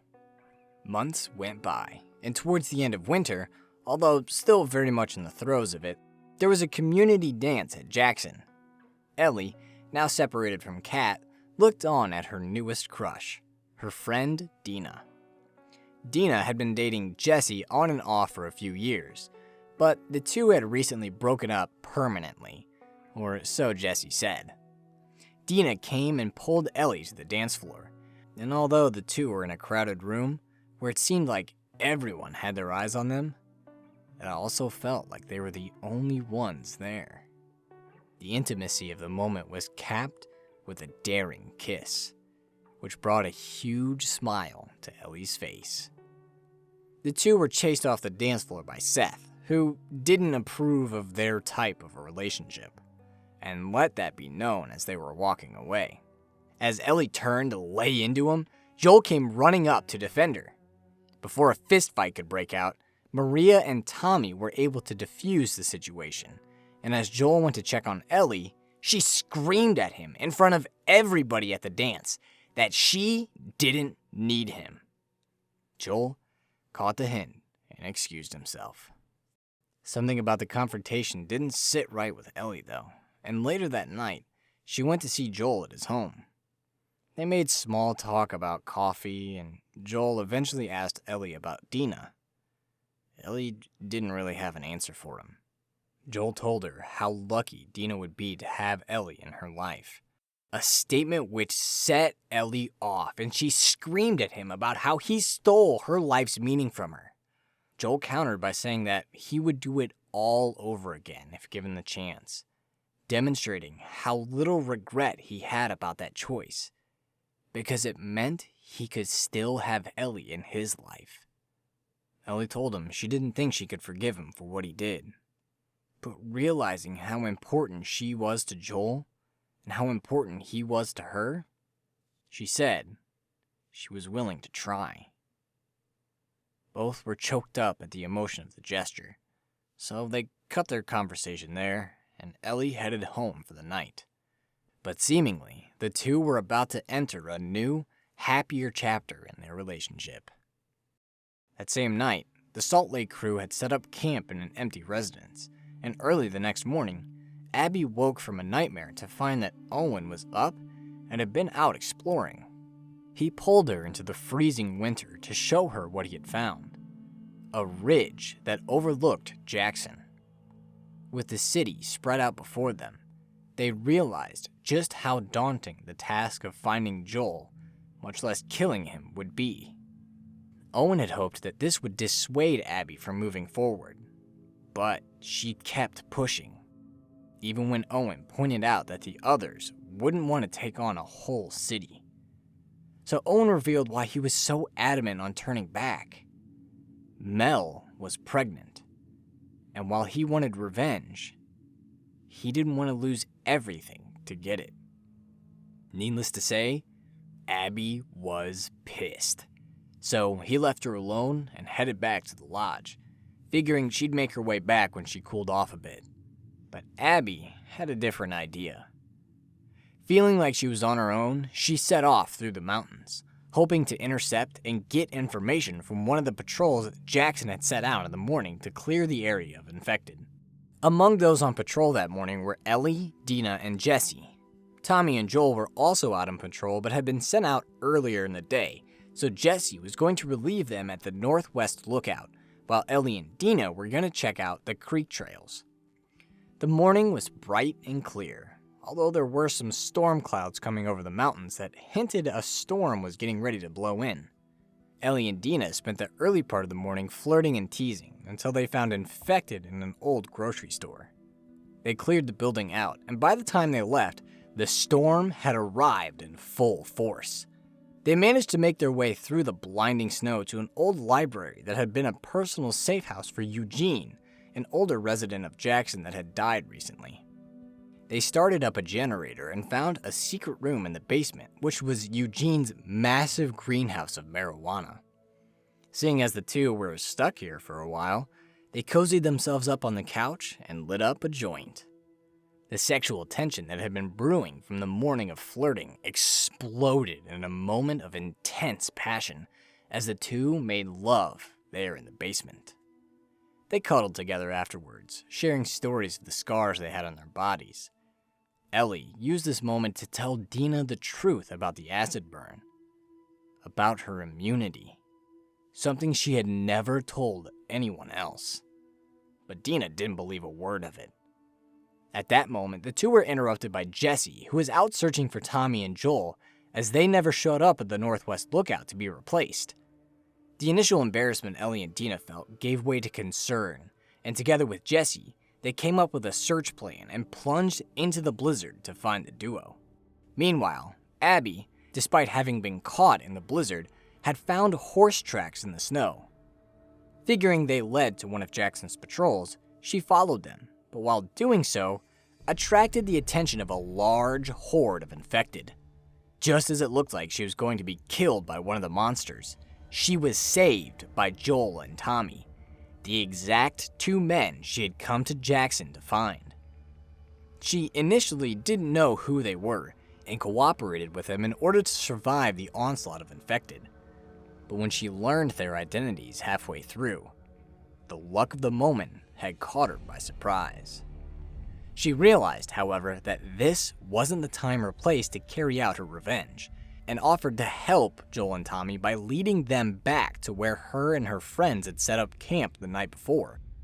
Not realizing that they were actually walking out of the frying pan and into the fire, they took Abby up on her suggestion and rode off towards the Baldwin place. The trio were able to get behind the gates before being overrun, whereupon Owen and Mel burned their pursuers down with a couple of Molotovs. The group made their way inside and exchanged pleasantries with each other. When Joel introduced himself, everyone perked up and went tense and silent. Joel noticed this and asked about the change, and he got his answer in the form of a shotgun blast to his leg. Tommy tried running to his aid, but was restrained and knocked unconscious. Thus, Joel was completely at the mercy of the Salt Lake crew. Abby, having played this moment through her head dozens of times, started a speech, but Joel took the satisfaction of the monologue away from her by telling her to get it over with.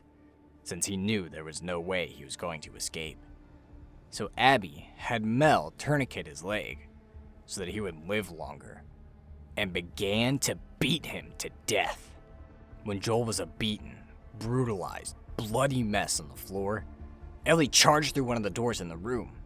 Having noticed the pile of dead infected outside, she was led here in her search for Joel. Just like Tommy, she too was quickly restrained, making her threats empty and meaningless. Owen, discovering that someone had found them, and not wanting to fight off all of Jackson, told Abby it was time to end her slow torture of Joel.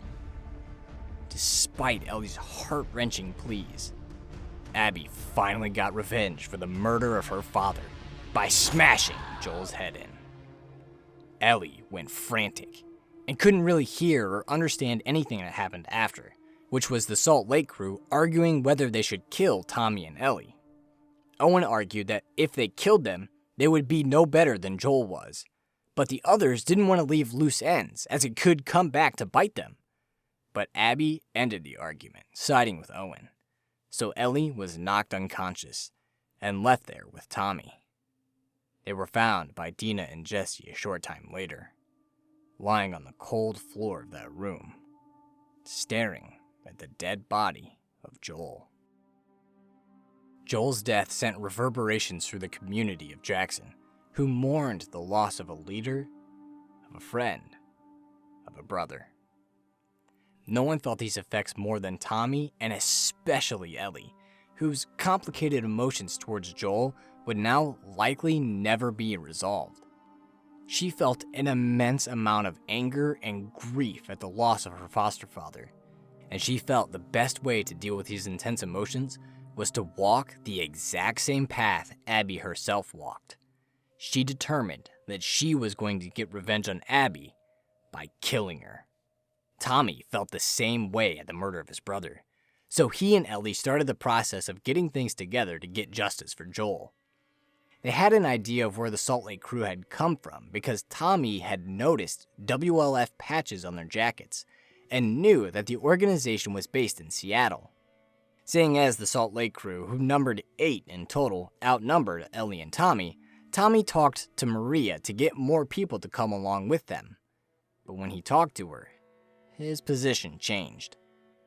He came to Ellie's that night to break the news to her, where he repeated many of the valid arguments Maria had posed to him. Despite these points, Ellie told him that she was going to go, alone if need be.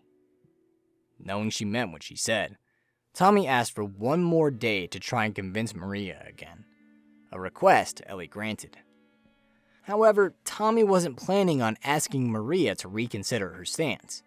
He asked for one more day so that he could leave for Seattle by himself. Before he did so, he left a note asking Maria to lock things down to prevent Ellie from leaving too. And that is exactly what happened. But Ellie, joined by Dina, was still determined to go, and given the lockdown, they were going to have to sneak out. Before they left, Ellie stopped by Joel's house where she collected his watch to keep as a memento. And then she and Dina got a surprise visit from Maria. She knew Ellie and Dina weren't going to be stopped, so instead of locking them up, she gave them her blessing, asking Ellie and Dina to bring Tommy back to Jackson alive. And with that, Ellie set off on her path of vengeance. Several weeks later in Seattle, Abby, who, along with the rest of the former Fireflies, returned to Seattle safely, was woken up by Manny with news that they were getting pulled to the front lines. In the weeks since the group returned from Jackson, the war between the WLF and the Satterfights had been heating up, and seemed headed for a new fever pitch, as it wasn't just Abby and Manny that were being mobilized. Abby ran into Jordan, one of her Firefly friends, before setting out, and learned that he got new orders too. He was being sent to the Saravina Hotel to scrounge together as many supplies as he could, and to pull everyone back to base camp. It was obvious that Isaac, the leader of the WLF, had something big planned, but he hadn't announced anything to his soldiers as of yet, so they couldn't do anything more than follow orders. Abby and Manny were joined by Mel, who was by this point visibly pregnant. Mel's presence made things pretty awkward for Abby, as there had been some tension between the two following the events at Jackson, which could have been due to Abby's previous relationship with Owen, but was more likely due to how brutal Joel's execution was, something Mel wasn't used to seeing. Nevertheless, the three knew they had to cooperate, so picked up Alice, one of the patrol dogs used by the WLF, and set out for the fob. However, on the way, they were ambushed by Seraphites, which caused them to go off course, crash their truck, and take the long way to the fob on foot, fighting through infected and more Seraphites along the way. Thanks to some timely reinforcements, they were able to make it to the base with their lives, although Mel received a round in her shoulder in the escape. While she was getting patched up, Nora pulled Abby and Manny to the neighboring tent, offhandedly mentioning that she too had received new orders. She was going to a hospital downtown to get as many medical supplies as she could. The tent Nora pulled them into was a makeshift morgue the WLF had set up, and in one of the body bags was Danny, a soldier that was partnered with Owen for a recent sweep through the marina. Nora explained that Danny had come back from the patrol with a bullet in his belly and Owen missing. Danny had talked to Isaac until he died, but Isaac wouldn't tell Nora what Danny told him. Wanting to know what happened, and since Isaac wanted to see them anyways, Manny and Abby made their way to the apartment building to meet him.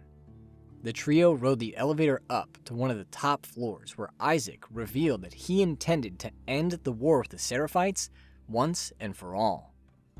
He was going to use a strong storm that was coming in the next few days as a cover for a huge invasion of Haven, an invasion that was going to be led by Abby and Manny. Abby pretty subtly dropped that she knew about Danny and Owen and pressed Isaac for information. Isaac told her that Danny said Owen had shot him over a Seraphite, seemingly betraying his comrades and forsaking the WLF cause. Abby was doubtful that that was the truth, and asked for permission to search for Owen to find the truth. But Isaac shut her down, saying focusing on the invasion was way more important than dealing with one soldier. He asked for her support one last time, then left her and Manny there in the apartment. Despite not having Isaac's leave, Abby decided she was going to find Owen to learn the truth of what happened with him and Danny. And she knew she could find him because she knew where he would go. To the aquarium. That same day, Ellie and Dina, riding atop Shimmer, made their way into Seattle. The way they came into the city wasn't heavily patrolled by the WLF, so they were met with eerie emptiness as they explored the streets and deserted buildings of downtown Seattle. However, Ellie did find a note that pointed her to a WLF base in the Saravina Hotel. After spending a lot of time getting through derelict Frederick gates in the city, they got to the Saravina where they did find WLF soldiers, but dead ones that were being eaten by infected. Yet, not all of them looked to have been killed by infected. Others had been shot, bringing up the question of who had done the shooting. Ellie got her answer a short time later when she came upon the scene of two tortured WLF soldiers. The manner and style of their interrogation was familiar to her. It was the same way Joel had interrogated David's men a few years ago, a style that was familiar to his brother as well, meaning Tommy was the one responsible for killing these men. Ellie also recognized one of the soldiers as Nick, one of the former Fireflies that was present at Joel's murder, meaning one conspirator had gotten their dues for their actions that day. The bodies were fresh, meaning Tommy wasn't far ahead of them, so Ellie and Dina started after him. But they didn't get too far when a trip mine exploded underneath them, throwing Ellie to the road while Dina rolled off. They had found the WLF, although not the way they wanted, and before Ellie could put up a fight, she was knocked unconscious. She came to a while later, face to face with Jordan. He tried to interrogate Ellie, but was quickly interrupted by Mike, the patrolman who had found Ellie out in the streets. The two argued about what to do with Ellie. Jordan wanted to keep her alive to find out how many people had come for them from Jackson. But Mike wanted to kill her, as Isaac had just ordered all trespassers to be executed. Just as Mike was about to kill her, he was shot from the skylight. Before the shooter could get Jordan, he shot the glass out from under them, and Dina, who had come to rescue Ellie, fell to the ground. Figuring Ellie wasn't going to go anywhere and he would be able to interrogate her later, Jordan started to strangle Dina. But Ellie was able to use the broken glass from the skylight to break out of her restraints and stab Jordan in the neck, killing him and crossing another conspirator off the list. She searched his body and found a lead to another one of the former Fireflies, but before she could fully digest it, WLF reinforcements came, and Ellie and Dina had to fight their way out of the WLF stronghold. After they escaped unharmed and had a moment to breathe, they looked over the information Ellie got from Jordan and learned that Leah, another of the former Fireflies, was stationed at a TV station deeper in the city. Thanks to a map they had picked up earlier in the day, they were able to ascertain the direction the TV station lied in and made their way through the city to the building, passing by more evidence of Tommy's presence along the way. They were greeted with the familiar, eerie emptiness when they got to the TV station, which didn't really make sense since they knew it was a WLF base. They found that the station was silent because all of the WLF soldiers inside had been killed by Seraphites, who had disemboweled them and strung them up in their ritualistic fashion. Leah wasn't among those hanged, but she didn't escape the attack of the Seraphites, having been riddled with arrows in one of the offices upstairs. Her death marked the third conspirator dealt with, although disappointingly at the hands of someone else. In Leah's bag, Ellie and Dina found more pictures of the Salt Lake crew, including one of Abby, putting a name to the face for Ellie. Chatter from the radio indicated it was time to go, as WLF reinforcements arrived at the station to support the soldiers there. They eventually found Ellie and Dina, forcing them down into blasted-out, ruined tunnels below the city. Unfortunately for everyone, this dark, dank, and isolated area was the home of infected, including shamblers, a type of creature unique to Seattle's humid conditions. Luckily for Ellie and Dina, the monsters helped throw the WLF off their tail, and they were able to slip past the monsters without getting hurt. But it seems like the day's trials were starting to wear on Dina, who had been complaining of being sick and tired all day, which was out of character for her. They were almost out of the tunnels when finally be able to get some rest, when one of the subway cars tumbled, throwing Ellie to the ground where she was attacked by an infected. She was saved by Dina, but the event had caused her mask to break, exposing her to the spores floating in the air. Thinking she was going to help her, Dina started to offer her mask to Ellie, but Ellie, knowing it was a death sentence for Dina, screamed at her to keep it on and ripped her own mask off to demonstrate what she told her back in Jackson. She really was immune. Dina didn't have long to grasp the new information though, as the crash of the subway car that fell caused a huge horde of dormant infected to awaken and swarm over them. The two were able to escape from the monsters and took shelter in an abandoned theater across the street. Finally having a moment to relax, Ellie again told Dina the truth of her condition.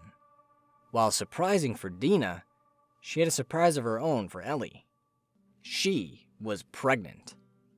That changed everything about what they were doing. It wasn't just themselves that they were putting at risk now. It was the baby, too. Ellie was pretty upset at this information, and let Dina know that, which put them both in an awkward silence. Ellie walked away to explore the theater and make sure it was safe for them to be there. The place was empty, except for the body of a former Fedra soldier that electrocuted himself to death, and Ellie restored power to the building by turning on a generator on the roof. There was a radio in one of the upstairs rooms, and Ellie tried messing with it, but she couldn't get a clear signal to come through. She found some keys underneath the box, which led her into the theater proper, where she found a guitar. Thinking of Joel, she grabbed the instrument, and started playing the first song he ever played for her. But couldn't finish it. The emotions still too raw for her. So she set the guitar aside and fell asleep in one of the seats. On the other side of the city, Manny helped Abby sneak out so she could make her way to the aquarium. She had chosen to go alone, despite the number of Seraphites in the area, so that Manny could help cover for her back at base. It seemed like a good idea at first, but without backup, it wasn't long before Abby was found and captured by patrolling Seraphites. The sun had set and a storm rolled in when Abby regained consciousness.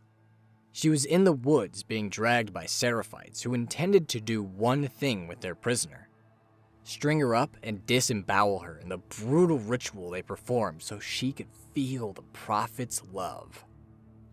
They prepared her for the ritual, and just before the Seraphite cut into Abby's belly, a whistle interrupted her speech. 2 other Seraphites brought forth a teen girl named Yara, who was an apostate, someone who had renounced the Seraphite ways. There was evidently another that the Seraphites were looking for, but Yara refused to give them up, which resulted in the 2 Seraphites breaking her arm with a hammer. Just as the next arm was lined up, arrows came flying in, killing one of the Seraphites, which gave a window of opportunity for Yara to kill the other one holding her down. Before the woman could shoot Yara, Abby grabbed her and held her in place while Yara delivered a killing blow. Of course, the woman's death meant Abby had no platform to hold her up, so she started flailing as her hanging commenced. From the woods, the other apostate, a young boy named Lev, came forth with news that infected were coming. Knowing they would need Abby's help, Yara ordered him to cut down Abby so they could work together to survive. The trio fought off wave after wave of infected in the dark, escaping to an old shipyard. After making sure the area was secure, Abby, feeling grateful to the 2 since they just saved her life, helped set Yara's broken arm and, before leaving, warned them that patrols frequented this area, so to be gone before they came through.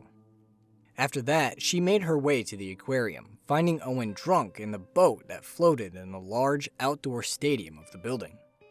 She told him about Danny and asked him what really happened. He confirmed the story Danny had told Isaac, but with an important detail changed. He didn't shoot Danny necessarily to save a Seraphite as it seemed.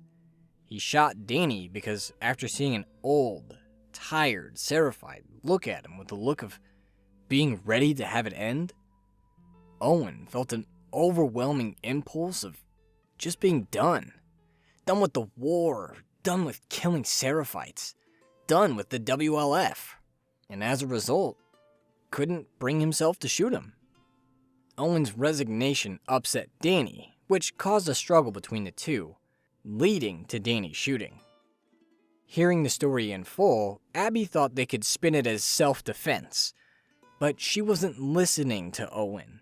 He was done, as in he wasn't going back. He was going to fix the boat and leave for Santa Barbara, where there were rumors that some of the disbanded Fireflies had re-established the organization. He was willing to give up everything to try, because in a way, it seemed like going home. It caused an argument to start between the 2, which eventually turned physical. But the angry passion of the moment gave way to a loving passion, and the 2 made love there in the boat. That night, Abby had a nightmare about Yara and Lev getting killed by the Seraphites. For some reason, she still felt a responsibility to help the 2. Maybe because they were only kids. Maybe because they saved her life. Maybe because her father would want her to help them. Whatever the case, the following morning, Abby returned to the shipyard, killed some hunting Seraphites, and found Yara and Lev. Yara was in bad shape due to her arm, so Abby brought her back to the aquarium, where, lucky for Yara, Mel had shown up. She took a look at Yara's arm, and said it would need to be amputated. That posed a problem, as the aquarium didn't exactly have the supplies needed to carry out that operation safely. and it would take days to get the supplies from the hospital to perform it. Time Yara didn't have. However, Lev said he knew a quicker way to the hospital using sky bridges the Seraphites had built to get over the WLF patrols. Using that path, it would only take a few hours to get there and back. They decided to risk it, with Abby and Lev making the trek to the hospital. Owen went after Abby to talk to her before she left, hinting that he still had feelings for her. But Abby shrugged him off, focused on the task at hand, and started out towards the hospital. On the other side of town, Ellie woke up alone in the theater. Echoing through the halls of the building was radio chatter, which she followed to find out that Dina had repaired the old radio. Dina had spent the morning listening to the WLF, mapping out their areas and locations and gathering intel, including Owen's disappearance. Ellie apologized for what she said last night, which Dina accepted. Just then, a report came across the radio that a lone male trespasser had been seen in Sector 14. Realizing that it had to be Tommy, Ellie and Dina prepared to set out for what they assumed was Sector 14. But Dina was feeling really sick due to her pregnancy, so she stayed behind, leaving Ellie to search for Tommy alone. When she got to the neighborhood of Hillcrest, gunshots in the distance implied she was in the right area. She navigated her way through the old houses, fighting through what remained of those that used to live here. She eventually came upon the WLF patrols searching for Tommy, and as she began trying to find him before they did, they picked up on her trail too. It wasn't long until they found Ellie and started to chase her down, the odds in their favor due to their overwhelming numbers. At one point, she was grabbed from behind, but it was evident the person that grabbed her wasn't trying to hurt her. After a patrol went by, she turned and saw the lone male trespasser. It wasn't Tommy, but Jesse, who had come all the way from Jackson to help her, Dina, and Tommy get revenge for Joel's death. While the extra help was much appreciated, it wouldn't amount to much if they couldn't get out of their current situation. So the two combined their strength and hijacked one of the WLF trucks, evaded some WLF pursuers, escaped a horde of infected, and made it out of Hillcrest, all with relatively minor injuries. They returned to the theater where Dina was surprised but happy to see Jesse. All of her attention seemed focused on the happy reunion with Jesse and taking care of his injuries, so Ellie, feeling a little bit like a third wheel, left to go patch herself up. Meanwhile, Abby followed Lev up one of the skyscrapers while learning more about him and Yara, and why they had left the Seraphites.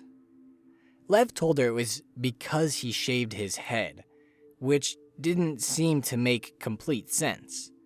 But when she heard one of the Seraphites call Lev Lily, it became clear what his crime was. The Seraphites had strict gender roles as part of the Prophet's teachings, and by shaving his head and becoming Lev, Lev had defied those teachings, resulting in his persecution. His sister Yara had supported his decision, which resulted in her persecution as well. Abby didn't push for more than that, and the two eventually came to the Seraphites' sky bridge, which consisted of simple wooden platforms laid across a giant crane leading to another skyscraper. Abby was terrified of heights, and although she nearly made it across with no issue, her metal faltered right at the end, and she slipped from the crane, bringing Lev with her. Thankfully, the two landed in a pool only a floor or two down from the crane, so they escaped with their lives. After regaining their composure, the two made their way down the skyscraper, which was absolutely infested with infected, and made it to the hospital. Lev stayed behind, while Abby just walked in through the front gate, hoping Nora, who was supposed to be stationed here, would be able to help her. But she was currently away, so Abby had to rely on her standing and reputation to get what she needed from the facility. However, the story had gotten out that she had gone AWOL the night before, So, it wasn't long before the other WLF soldiers, under orders from Isaac, detained her to take her back to base. Back at the theater, Dina came back to help Ellie stitch herself up after Jesse fell asleep. Ellie wanted to know why Dina didn't tell Jesse she was pregnant yet, which Dina simply said it wasn't the right time yet. They didn't continue the conversation past that, turning to those they had left to hunt down. Dina told Ellie about Nora being dispatched to the hospital, and Ellie decided now was the time to strike, because if she waited too long, Nora could be gone. Plus, Tommy might be headed there too. Dina looked concerned about the excuses Ellie was using to justify her insatiable lust for revenge, but didn't say anything out loud. So Ellie set out across the remains of downtown Seattle in search of the hospital. At the hospital, Abby had been cuffed in an old elevator where she was to remain until the next shipment would take her to Isaac. But the return of the last shipment brought back Nora, who came to see her friend in her imprisonment. She quickly let her out of her binds and asked about Owen. Abby explained what she was here for, but misled Nora into believing that Owen was the one that needed the amputation, not Yara. Wanting to help her friend, Nora of course offered to help, distracting the guards that were meant to pick up Abby and guiding Abby to the only places in the hospital that would still have the supplies she needed. Also warning that those floors were likely going to be riddled with infected, dating all the way back to Outbreak Day. The two separated at the doors leading to the lower levels, Nora heading back to finish the supply run, and Abby hoping she would emerge from the dark halls with the supplies she needed. She didn't find him in the ICU, or the trauma center, or in any of the surgical suites, but in an old ambulance in the garage. However, to reach the ambulance, she had to turn on the power to the lower levels. And when she did that, she released a one-of-a-kind infected that was a true monster. The massive amalgamation of stalker, clicker, and bloater chased down and eventually trapped Abby in the depths of the hospital, where she had to fight for her life. Despite the sheer strength and size of the creature, despite a part of it splitting off and making it a 2-on-1 fight, Abby was able to fight off the monstrosity and escape the hospital. She regrouped with Lev, who pointed out that her disappearance had been noted, and the WLF soldiers were now looking for her. The two didn't stick around, using a boat nearby to get back to the aquarium. Just as they left, Ellie, who had fought her way through infected and seraphites on her trek across the city, arrived at the hospital to hear of Abby's escape. Although she had missed Abby, she didn't miss Nora, who, while being blamed for Abby's disappearance, was finishing up the last bit of her supply run. Ellie was able to corner her alone in her room, and for the first time, got to interrogate one of the people that had come to Jackson and murdered Joel. She tried to get Abby's location out of Nora, but Nora intentionally provoked Ellie and used her momentary outburst to distract her and start running. Ellie ran after her, eventually chasing her to a gap which led to the lower levels of the hospital. Although she had her trapped, the tables turned when WLF reinforcements arrived and trapped her. She took Nora as a prisoner to buy time, and in the light that had come on from Abby turning on the power, Ellie noticed there were spores below them. Realizing that was her only escape option, she pulled Nora down into the cloud of fungus. Ellie dispatched the reinforcements that had come to save Nora, then tracked her down to an empty hallway.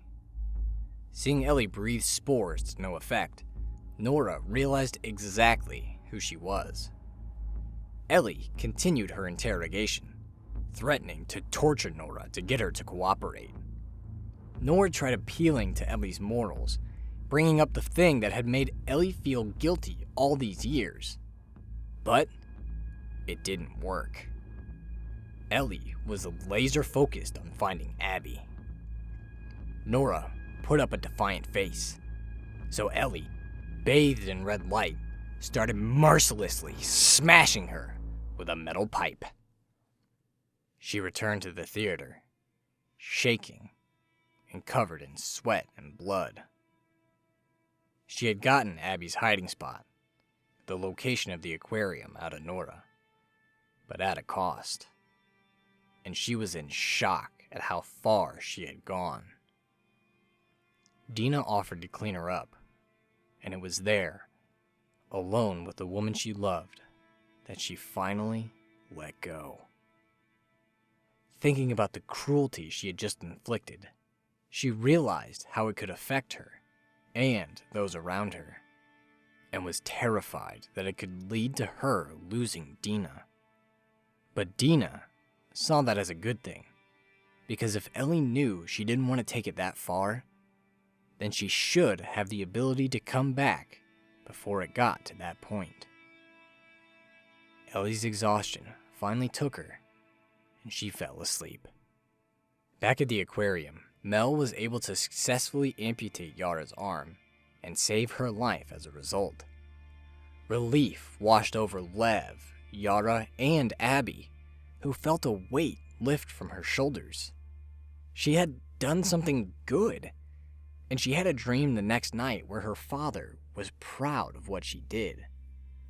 It left her feeling great. The next morning, she woke up to hear Yara and Lev arguing. She asked Mel what they were fighting about, and Mel begrudgingly told her that they were fighting about whether to leave, as Owen had invited them to Santa Barbara. She told Abby that she would be going with them too, but only if Abby wasn't going to go. She thought it suspicious that Abby was so concerned about these Seraphites right after Owen had apparently saved one. It was like she was putting on a front to win Owen back. Mel was sick of having to compete with her, so she was going to cut her out, even if it meant ending her relationship with her baby's father. Mel's ultimatum put Abby between a rock and a hard place. She couldn't go back to the WLF due to going AWOL, but couldn't go with Owen, Yara, and Lev because she didn't want to come between Mel and Owen and validate Mel's accusation. The frustration of the moment brought her to tears, but she composed herself when Yara came to check on her. Yara asked her to help her find Lev as he ran away from her after their fight. She explained that he was upset because leaving meant they would be abandoning their mom, and there was a risk she may be held accountable for his actions. He didn't want anything bad to happen to her as a result of something he did, and maybe held on to a faint hope that he could bring her with them, despite how unlikely that seemed. While looking for Lev, they ran into Owen, who asked to talk to Abby alone. He asked if she was coming to Santa Barbara with them, and she told him she wasn't because of Mel. Owen tried to persuade her to come, seemingly showing that he would choose her over Mel. But before they could discuss further, a yell from Yara pulled them away. Lev had stolen the boat that he and Abby came in and headed towards Haven, wanting to talk to his mother. It was a death sentence, so they needed to stop him, but the only boat they had wasn't in working condition yet, so Abby decided to go to the marina to steal a boat from there to chase after Lev. Yara offered to go, as did Owen, which drew a protest from Mel, who felt he was choosing Abby over her yet again. Abby refused his help though, telling him that if he wanted to help, he should fix the boat and fix his priorities. With that, she and Yara headed to the marina. At the theater, Ellie woke up to find Jesse watching over a sleeping Dina.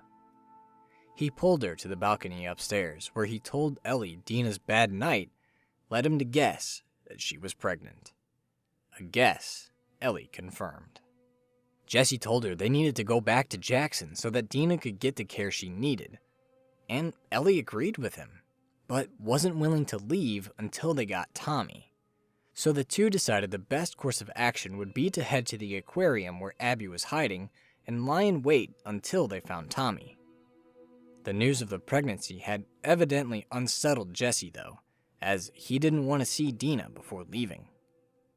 As they set out, Jesse checked with Ellie once again to make sure she was okay with leaving Seattle when they found Tommy, which meant some of the Salt Lake crew would escape punishment, and Ellie told him she was.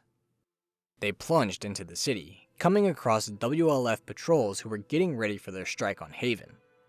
Amidst the chatter about the large-scale operation, they overheard some of the WLF soldiers talking about a sniper being spotted at the marina. Jesse deduced that it was most likely Tommy and started to map out a way to get to the marina. But Ellie wanted to continue on to the aquarium, indicating she was much more concerned about getting revenge than finding Tommy, despite what she had told Jesse earlier. Seeing she wasn't going to give up, Jesse left her to head to the marina, leaving Ellie alone in her journey to get to the aquarium. At the marina, Abby and Yara arrived, unaware of the danger they were walking into. Abby had Yara wait behind while she grabbed a boat, and then unknowingly walked into the line of sight of the sniper. But before she could get shot, Manny saved her. The two caught up for a moment. Manny explained that he needed the boats for the impending WLF assault, while Abby revealed that she also needed a boat, but wouldn't tell Manny why. Their mutual goals demanded they work together, so they inched their way closer and closer to the sniper, who, Manny explained to Abby, was from a group of trespassers that had come to the city in the last few days that were devastating the WLF for unknown reasons. Abby and Manny pushed the sniper back and cornered him in an old restaurant in the marina. Just as they were going to get in, Manny's head exploded in a blast of gore and blood as the sniper outflanked the two by coming out of another exit of the restaurant. Manny's death meant that 5 of the 8 Fireflies that had gone to Jackson were now eliminated, and Abby, the leader of the group, looked like she was going to be the 6th. She came out to the deck of the restaurant, where the sniper, who was revealed to indeed be Tommy, started a struggle, and it seemed like he had the upper hand. But the tables were turned when Yara stabbed him in the leg, giving Abby an opening to fight back, pushing Tommy from the deck and plunging him into the dark waters of the ocean. Abby had recognized Tommy in the struggle, and a feeling of dread overcame her as she realized who the group of trespassers Manny mentioned likely were, and the danger she and her friends were in. But that was something she was going to have to deal with later, as for now, Lev was her focus. She and Yara grabbed one of the boats on the marina and headed towards Haven. At Yara's direction, the two made it to a blind spot on the island where the Seraphites wouldn't see them, and started making their way through back roads to get to Yara's village. Before they could get there, the Seraphites caught wind of the WLF attack, setting the entire island on edge as they readied for the defense. Only a short time later, Abby and Yara watched the WLF sail into Haven and commence their attack. They pushed on, making it to Yara and Lev's village, which was empty, save for one house. Lying in the warm firelight was the mother of Yara and Lev, dead, and sitting cradled nearby was Lev with a large gash upon his head. With tears running down his face, he told the two of what happened when he tried talking to his mother, how she chased him, how he pushed her off of him, and how her head hit the table, resulting in her death. Yara comforted her brother, and as gunfire rang out in the distance, the three readied themselves to escape the island. They decided against going back to their boats as there was fighting back there, and there was a chance their boats would have been scuttled by the Seraphites, so they resolved to find a boat in Haven to take them back to shore. As the storm started in full force, the three started to cut through Old Town, which was in the middle of being beset upon by WLF forces. They were able to sneak through until a soldier came across Yara and shot her in the stomach in a struggle. Abby came to her defense, disarming and knocking the soldier unconscious. But it was too late for Yara. WLF voices in the distance forced Abby to pull Lev away from her still body, but the soldiers came upon them before they could get very far. Included among them was Isaac, who ordered Abby to move away from Lev so he could kill him. Abby wouldn't move, so Isaac prepared to shoot her. But just before he pulled the trigger, he was shot in the back by Yara, who saved Abby and Lev with her dying breath. Having been given this chance to live, Abby and Lev charged off into the fighting engulfing the island, determined to survive.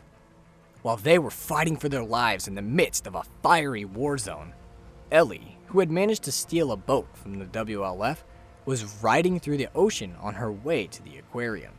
The storm striking the city had picked up in intensity, which made the ocean waves out on the water higher and higher, where eventually they threw Ellie from her craft, forcing her to swim the rest of the way to the building. Once there, she infiltrated it, fought off Alice, who was standing guard inside, and came upon Owen and Mel at the moment that Owen decided to go to Haven to help Abby, thereby choosing Abby over Mel. She attempted to pry Abby's location from the two by using the interrogation technique Joel and Tommy had used.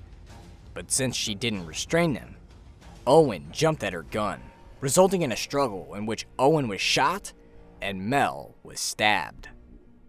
While Mel died immediately, Owen held on for just a bit longer, and with his last breaths, attempted to tell Ellie something. While he never said the words, his message got across. To Ellie's horror, she discovered Mel was pregnant.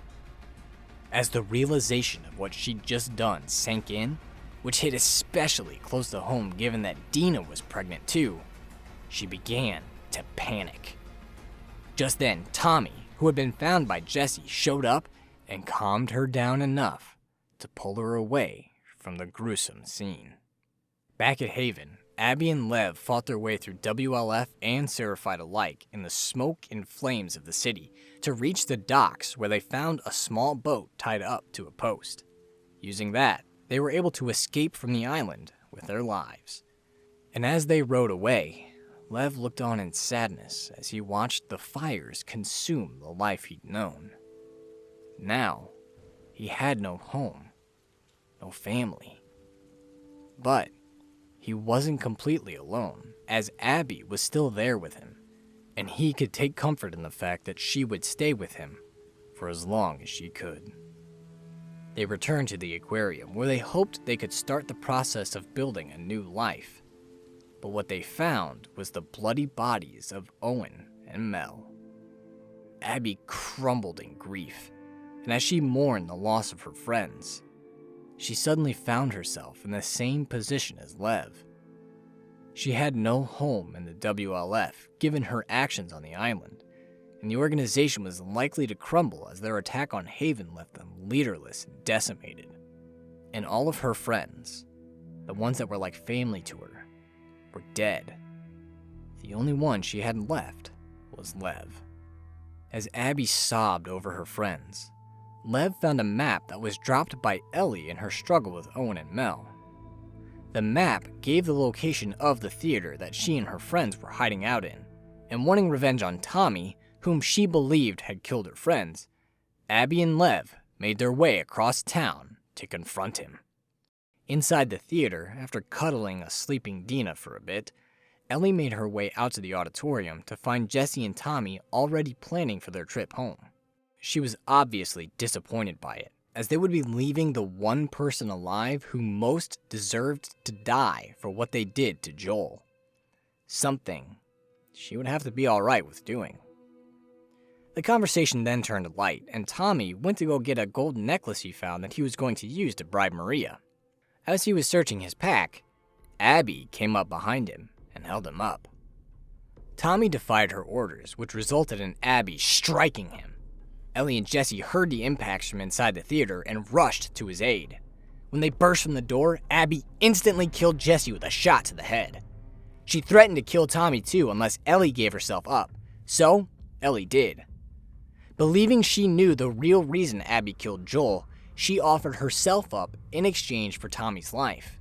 But Abby, frustrated that they threw away their lives for revenge, leveled a gun at Ellie, but just as she shot, Tommy pushed the gun away. Lev came to Abby's aid, knocking Tommy to the ground, whereupon Abby fired a round into his head.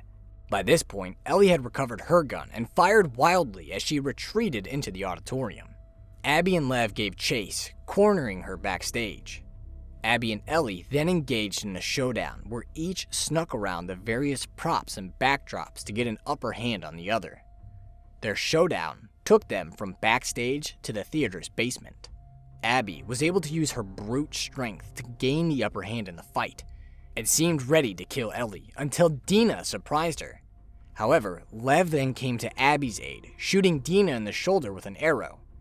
Abby's wrath then turned on Dina, and Ellie begged her to stop, telling Abby she was pregnant. Abby was delighted at the news, as it would almost be like payback for Mel's death. But just before she slit Dina's throat, Lev called to her, his eyes begging her to stop. So, Abby let her go. Looking down at the battered Ellie, she gave her a warning, and then left, once again sparing Ellie's life. And so, lying there on the floor of the theater basement, broken and bested, Ellie was forced to accept the fact that she had lost, and as a result, would likely never get catharsis for Joel's death. A year later, Ellie and Dina, who returned to Jackson safely, were living on a farm outside of the city. Dina had given birth to a healthy baby boy, which the two lovingly named JJ, and the three of them lived a simple, happy life. They played music and danced with each other. Ellie had an art studio where she could draw and play guitar, and they would often watch the sunset over the mountains. Despite this idyllic life, Ellie frequently brooded alone or fell victim to full-blown panic attacks. These were driven by unresolved feelings of guilt from the events surrounding Joel's death. While 7 of the 8 conspirators had been punished for what they did that day, the one responsible for the actual execution, the one that masterminded the whole thing, was still out in the world, having suffered no consequences for her actions. And that was eating at Ellie. One day after hunting, she came home to find Tommy, who had also survived Seattle, although worse for wear, over for a visit.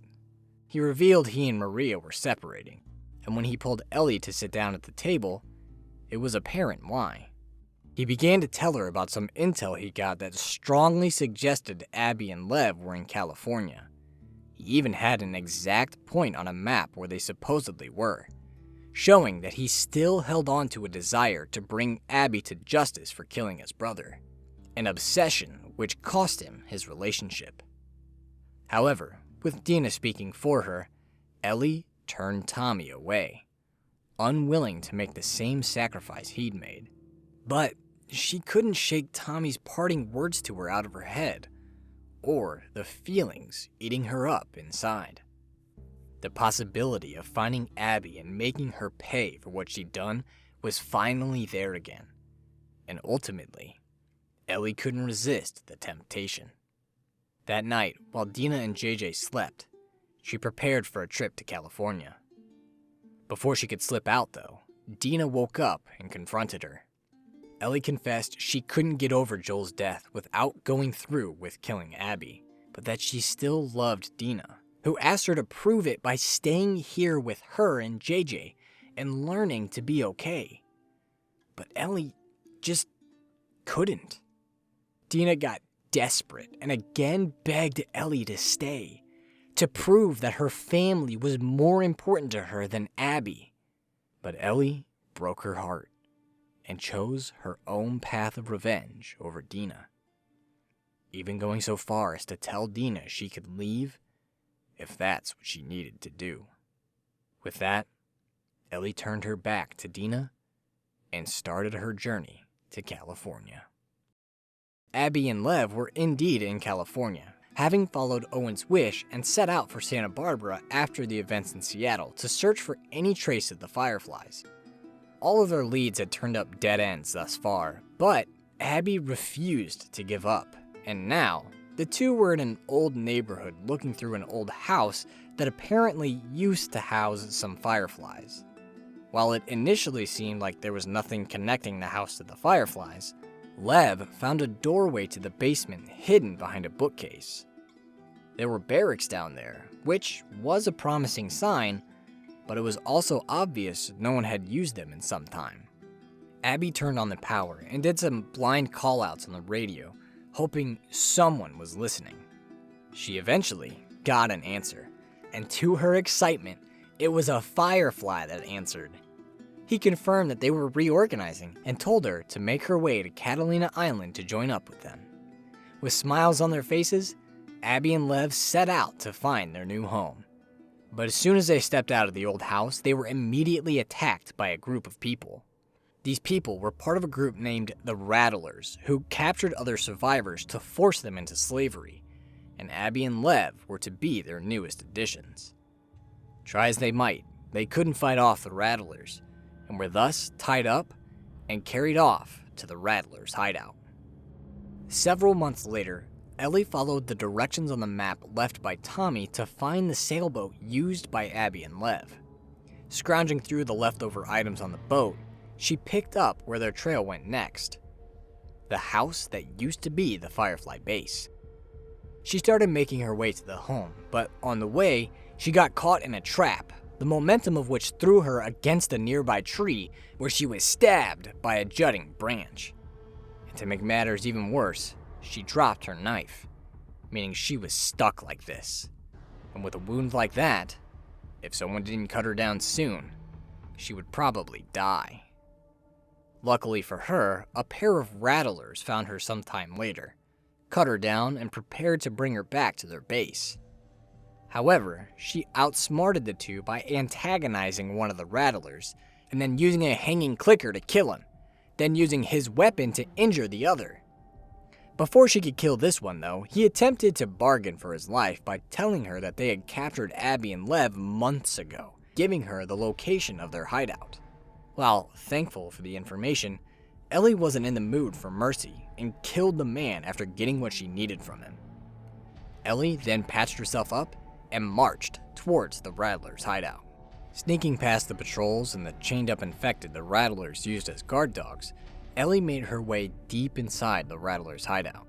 She helped a group of prisoners break out of a cage and learned from one of them that Abby had tried to escape not long ago, but had been caught and was now at the pillars down at the beach.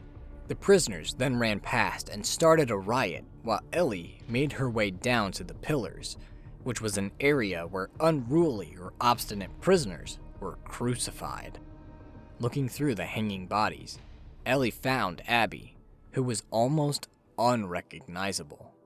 Her braid and hair had been roughly chopped off, and a lot of the muscle mass in her arms had been lost. She recognized Ellie immediately, who cut her down from her post, but didn't move to kill her. Abby used the moment to release Lev, who was hanging nearby, and carry him to some boats tied up at the shore, all while Ellie looked on in silence, perhaps in shock at defying the odds and coming face to face with Abby once again. Abby put Lev in one of the boats and prepared to leave, while Ellie ready to leave in another, seeming like she was going to let Abby go. But then the memory of Joel's bloodied face flashed in her mind, restoring her rage. She announced her intentions to Abby, who didn't want to fight her, even after Ellie attacked her. It was only when Ellie threatened Lev that Abby agreed to fight, and so began the final battle between the two. Abby using what was left of her brute strength, while Ellie used her precious switchblade. The tool gave Ellie a significant advantage, and at one point, it looked like she was going to plunge the blade into Abby's chest and finally kill her and get revenge.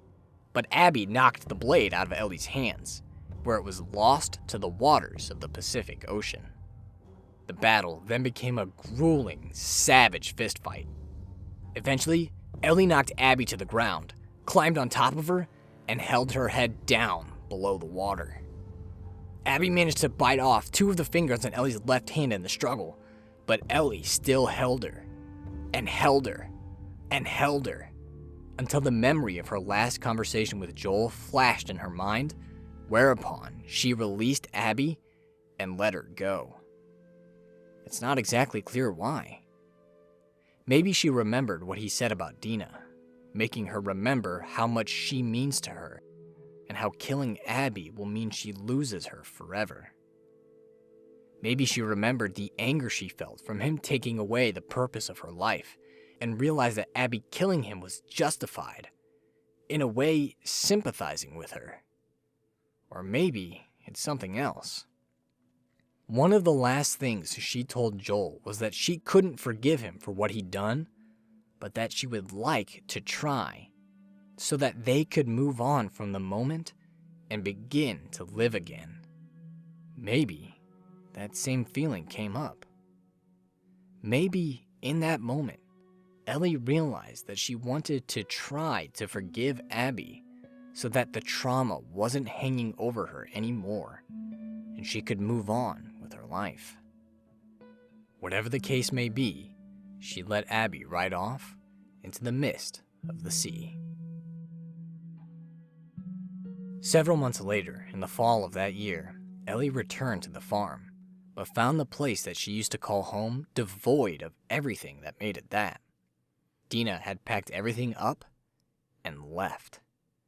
Everything except all of Ellie's stuff, which she left in her studio upstairs. She'd made good on her parting words to Ellie and moved on with her own life, not willing to put it on pause for the unlikely possibility of Ellie coming back alive and ready to move on herself. Among the items in the studio was Ellie's guitar. She picked it up and tried to play the tune Joel first played her all those years ago, when they first made it to Jackson. Due to her missing fingers, she couldn't play it cleanly anymore, which led to a moment of silent reflection. There, at the end of it all, Ellie ended up being the one thing she feared the most: alone. She let her lust for vengeance take her over, and it either killed or drove away everyone that she was close to. She couldn't even remember Joel through music anymore due to the damage she had undergone in her vendetta. She was left with nothing. Losing Joel had made her lose herself. Reflecting on the lesson and where she found herself in her life, Ellie stood up and set down the guitar. Finally ready to move on from Joel, she walked out of the house and set out to find herself again, ending the story of The Last of Us. Now, I'm not perfect. I may have said something wrong somewhere in this retelling of the story of the series. For instance, a lot of the events in Seattle are kind of weird to time, but I believe this accurately tells the story of The Last of Us from its beginning to its end. Also, like I said before, I would recommend you play the games for yourself to experience the stories the way they were meant to be experienced. By adapting the series into this format, a lot of the nuance and subtlety of the writing and the actors' performances are lost, as well as the other facets of the games like the atmosphere and the soundtrack. It's when all of these are together as one that these games become unforgettable experiences. But seeing as you just watched a 2-hour plus long video, I'll finish up now. I'd just like to take these final moments to thank you for taking time to watch this. A lot of time went into it, and it truly was a labor of love. If you have any questions, feel free to ask and I'll do my best to answer them. But until next time, thank you for watching and see you later.